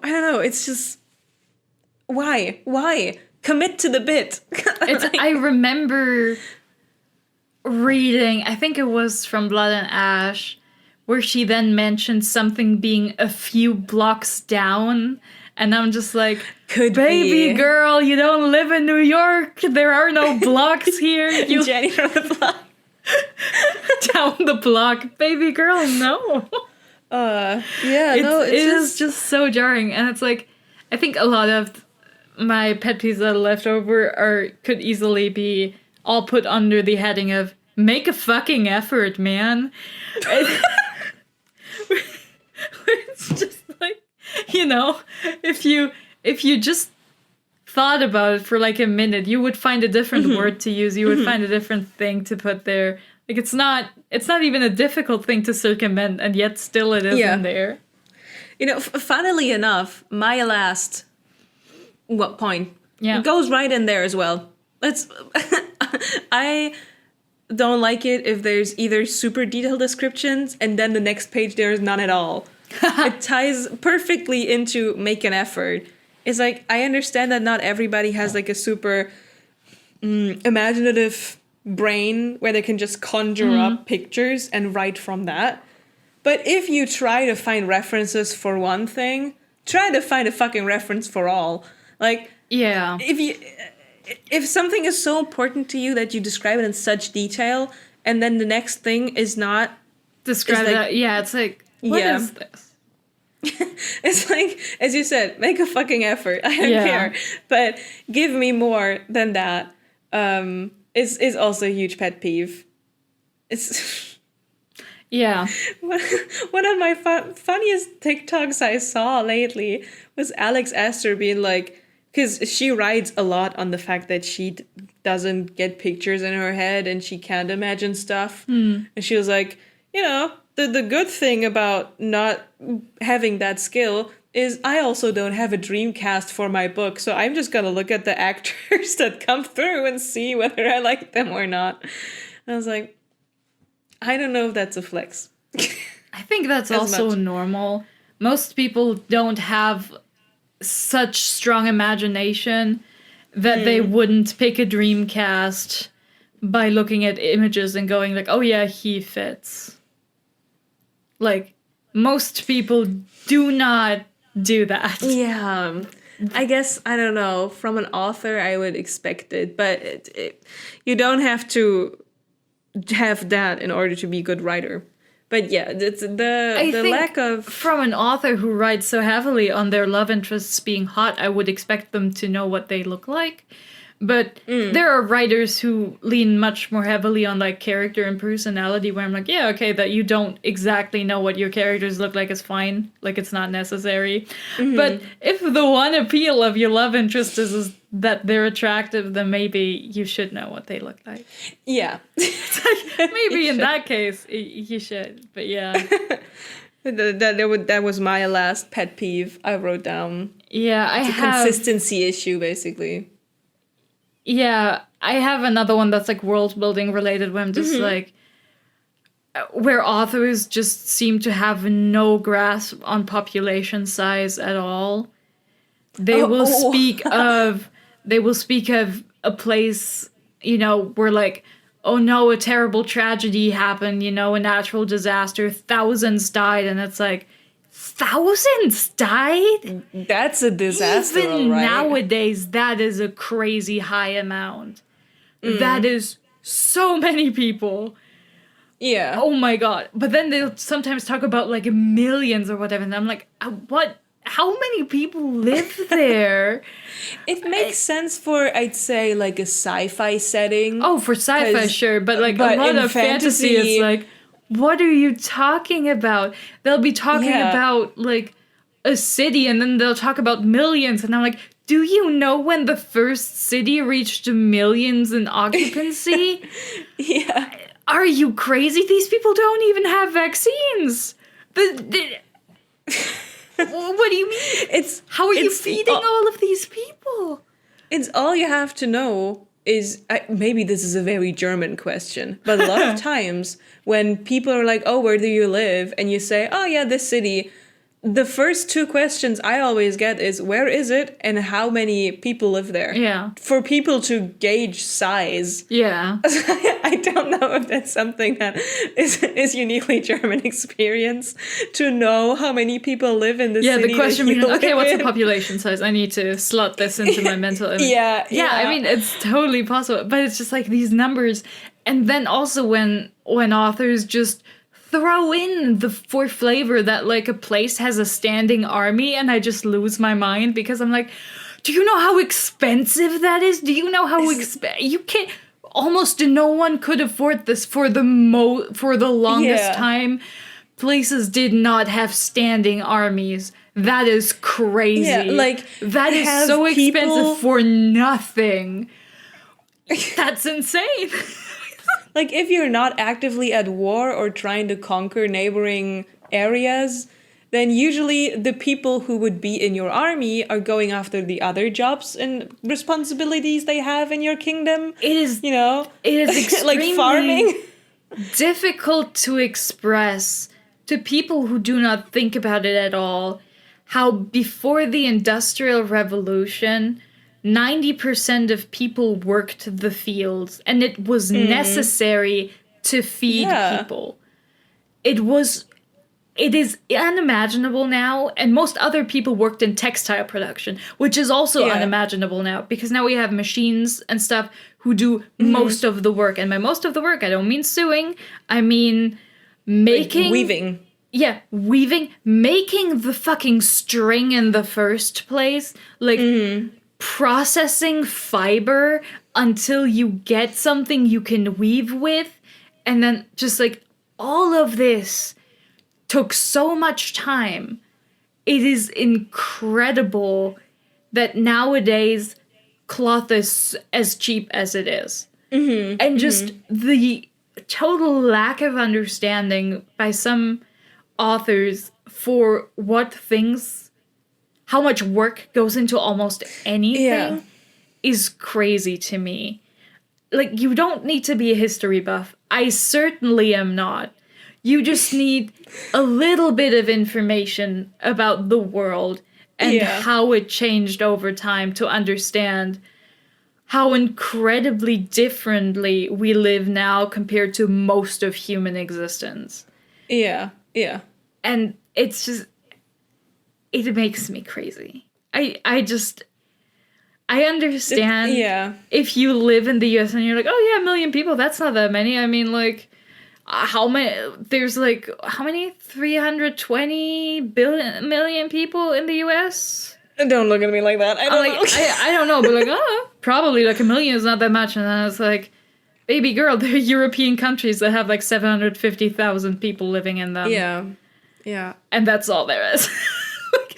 I think the biggest thing is really this lack of understanding of how basic supply and demand works. Yeah. Because if the people who are your soldiers, your standing army, as you said, don't currently have a job to do in being a soldier, then they are a liability for your stocks, for everything that your kingdom, for the machinations of working. The only people you still need are the higher ups, the people who teach the fighting, and even they have a different it's just like job as well.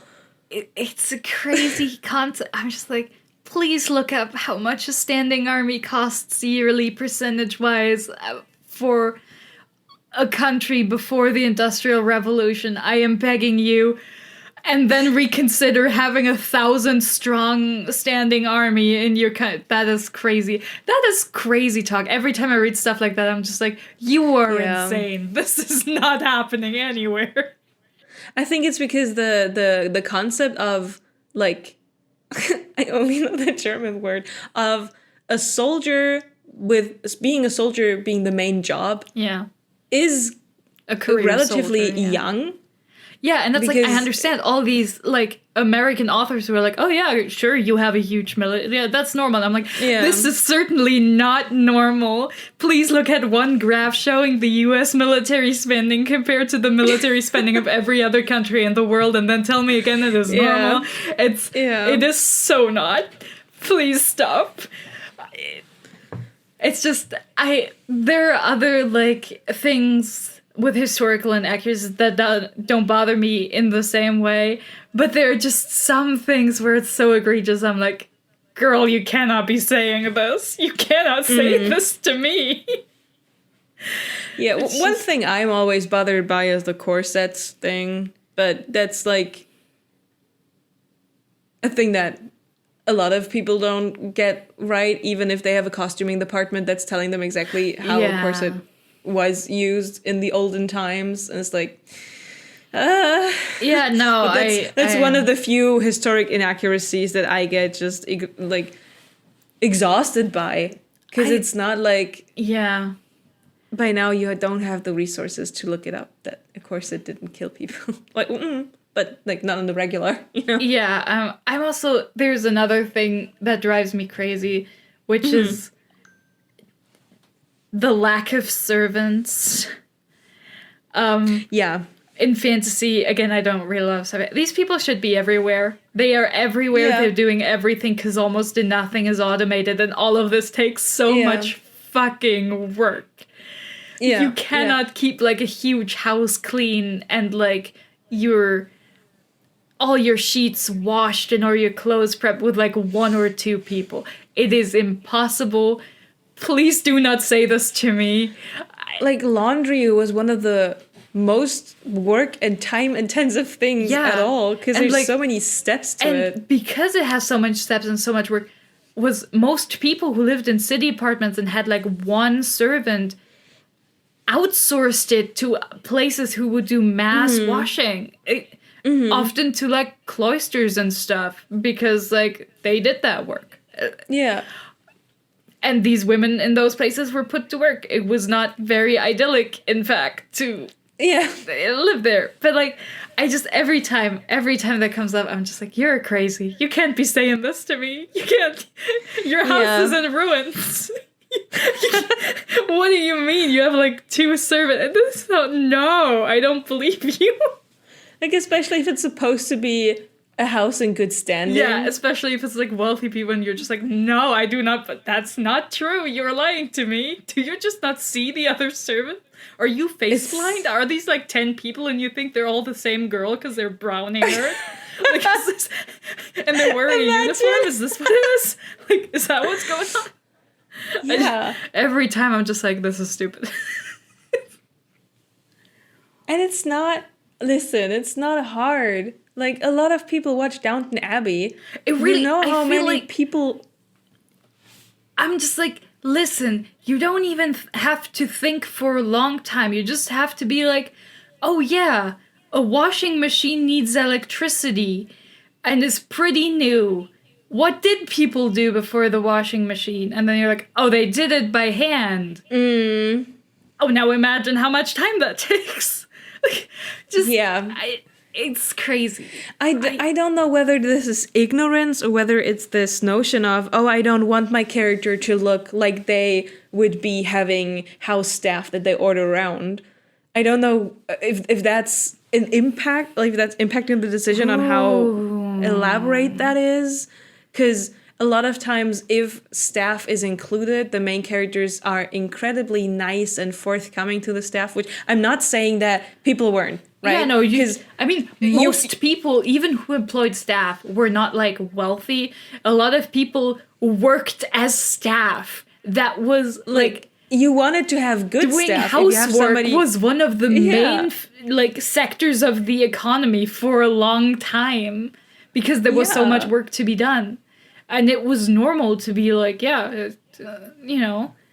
And you were nice to those people because you paid them, and if they were good, you wanted to keep them for a long time. You wanted to keep them, and also you didn't want to incentivize them to steal your shit, so you would treat them like people, and, you know, you weren't horrible to them because you were hiring them. They were not slaves who you could do with whatever you want. They were people who could easily find a different housekeeping job somewhere else because everyone needed one.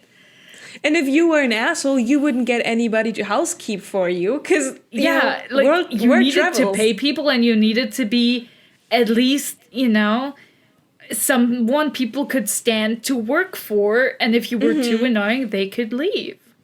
Yeah. That's just how it goes. So I don't know if people just don't like, either forget it or just don't like the implication of their character being waited upon. I think a lot of them just don't understand how different it used to be. They just don't think about it. They're just like, oh, I want a romance, but I want the flair of something magical, and I'm gonna do it like old-timey because I do like the vibe of that. Like I like my Pinterest mood board.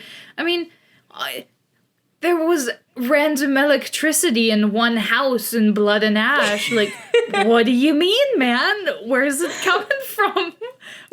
Well, not in the olden wing, right? Where there's no electricity. Of course not in that one. Like, wait, what do you mean, man? What are you talking about? I'm going crazy. Yeah. I can't, like, every time that happens, I'm just like, what the fuck are you talking about, man? Yeah, no. I totally agree. I'm just like, no. But yeah, I mean, another thing is where I just don't, every time it's just, oh yeah, everyone in this country follows this one religion and they all do it in the same way, and there are no like fractions or like just like, you know, local differences, which were incredibly normal, and there is no like people who have other religions here because that's the state religion. I'm like, well, you know, trading happens, right? You know, foreigners are very often in countries and live there, and people believe different things. That also only really works if it's like a very small country. It just right, because as soon as it gets very big, like it just gets difficult. It just also just doesn't happen because people have always moved around. Like, it's just, that's just the thing. Unless you're actively ethnically cleansing out everyone who is different, people are gonna have different religions and follow them while they live there. Like especially border regions. Yeah, especially any bigger city. Because again, trading happens, and people who travel around and trade, often people who are foreigners. Like, that's just how it goes. Yeah. If you want foreign goods, you need those foreigners to come into your place and give you the goods. That's how it goes, man. It's just how it goes. Yeah. It's just the thing where I'm like, I read it and I go, okay, you're stupid. Like, I don't need to take your world building seriously. Okay, thank you for the information. Yeah. Like, you can have like a state government party trying to force a certain religion, but that doesn't mean that everybody, like that government apparatus gets into every single corner of your fantasy world. For sure. I mean, we know this from real life, even if we're not talking like recent history. We have, I mean, ancient Egypt. We have, like, we know that at some point they tried to force a new religion on everyone, and we're like, no, everyone, there is like the one sun god, and he's the main god, and you're not allowed to worship everyone else anymore. And people still did it. Like, they weren't allowed to, but they still did it. Like, you know, people will still believe the things they believe. But also, it's just not really in people's interest to ban everyone who isn't from their specific religious group, because again, you want trade, you benefit from that, you want those foreign things you can't have produced in your own country. Like, that's just normal. Like, exchange benefits you, so you gotta let them in. Yeah. Even if you hate them, like, you know. Like, you can discriminate against them. I mean, let's look at the history of, you know, Jews in Europe and be like, oh, wow, there is a lot going on here. I was about to say, like, you don't have to like respect the people if you want the goods. Like, you don't need to world build in a utopia. These people can be extremely discriminatory if you want them to be. It's actually more interesting and realistic for them to be like that. But you'll still have those people live there and deal with it. That's just how it goes. Yeah, no, that also just takes me out. I'm always like, no, I don't think you know how people work. I don't know. It's just like, no. Yeah. It's, again, everything is possible in the world that you write. Like, you can make up whatever you want. Like, again, but most of the time these are religions which don't have, like, that are religions the same way religions exist in our world, in which is that there is no definitive proof of any gods or whatever. There are, like, I have read fantasy in which gods are real, and, like, you can pray to them, yeah, you know? And then, of course, people believe in those, but that's not the same kind of religion as we have.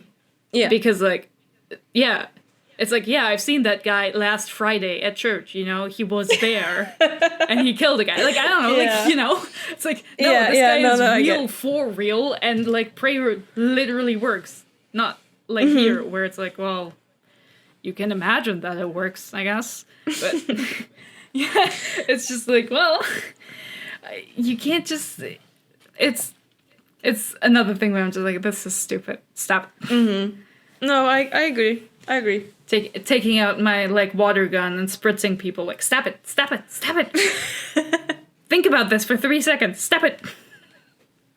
And I get that, like, things that's why you have somebody proofread, right? Because you think something through, you make the sheets, you do the graph. That's why, like, alpha readers and beta readers are so useful. They can tell you, like, hey, what is up with this thing? And you're like, oh. Yeah. Oh, yeah, true. What is up with this thing? That's a good observation right there. But yeah. It's like the small things that just break the immersion. Yeah, it's that bother me the most. Yeah, me too. I think. So do you have any more, or is that? I do have a last thing where I'm like, oh, I should have brought this up when we were talking about relationships, I guess. That is too much quirky banter. This is a killer for me. Yeah. When that happens, I'm like, can we stop? We've bantered for like a page now. We can we can move on. We don't. They've bantered enough. Stop it. I hate it, especially if for the flow of text, it's just spoken. Just the dialogue, and you don't have even a little bit of, like, one character adjusts themselves, or they are doing something interactions. You have these people are not moving; they are T-posing at each other and throwing back and forth quirky, fun one-liners, like, that are taken from a, like, 15-year-old Joss Whedon script. You know how it goes. Like, that's. It's not for me, man. It's not for me. If the only dialogue goes on for more than, like, 5 interactions, I'm out. I'm the opposite of that person on TikTok that was like, if the paragraphs are this long, I'm only reading the dialogue. I'm like, if the dialogue is this long, I'm going to the next description. I hate this. Like, going to the next description to see if one person looks shocked at the other. Yeah, if anything happened, or if we're just, like, taking a break from the story to banter. Yeah, so especially if the banter is... I've said this before to other people, I don't think here, but I am aware that reading through flirty texts from other people is one of the most uncomfortable experiences you can have when reading texts. Because flirting in itself, unless you're involved in the flirt... if you're not emotionally invested, it's fucking It's like reading cringe. through that is... I was about to say, I don't believe in the cringe, but this is cringeworthy, right? Like, it makes I don't makes my believe toes in cringe curl, culture, but this does make me cringe physically. Like, I don't think you should get bullied for it, but oh my god, does it hurt my soul? I am dying. Save me. So if you're not invested, like genuinely invested in a relationship with book characters, and then you read the banter, it's like torture. I agree so much. I can't stand it. It's just no, yeah, especially if it's the tone is wrong and the situation doesn't fit. When it's like, I love when they're bantering for forever in a situation that doesn't really work for it, and then they're also throwing in the modern slang. That is a slam dunk for me. I am having the worst moment. And like a small little snide remark after like a very adrenaline-filled situation. Okay. That's all good. I'll fine. Yeah. But if you like get out the improv banter while one of the evil guys is still like dying on the side and you actually kind of have to interrogate him, but you did do something cool during the fight. And it's just like, there's a time and place for this. Yeah, it's also just like many other things, like it's fine in moderation, but it has like the emotional return that you get from it gets lower and lower. Like it just stops being interesting, because if it's the same all the time, why should you bother to read it? Why would you? You've read this part before. Now you can move on to whatever happens after they're done bantering. It's just boring. And it's also, I'm sorry, but a lot of times people think they are better at writing banter than they actually are. And I know that banter in itself is extremely personal. The same way, like with sex scenes, where it's like, people have very different opinions on what a well-written sex scene is. So what different people find sexy. So then you have people who are like, oh, this is like the worst sex scene. And other people are having a great time. And like, it tells you nothing at all whether that like fits your own taste or whatever. And like banter is the same, where it's like, it can be like, sometimes banter can be fun, but also oftentimes it's just not.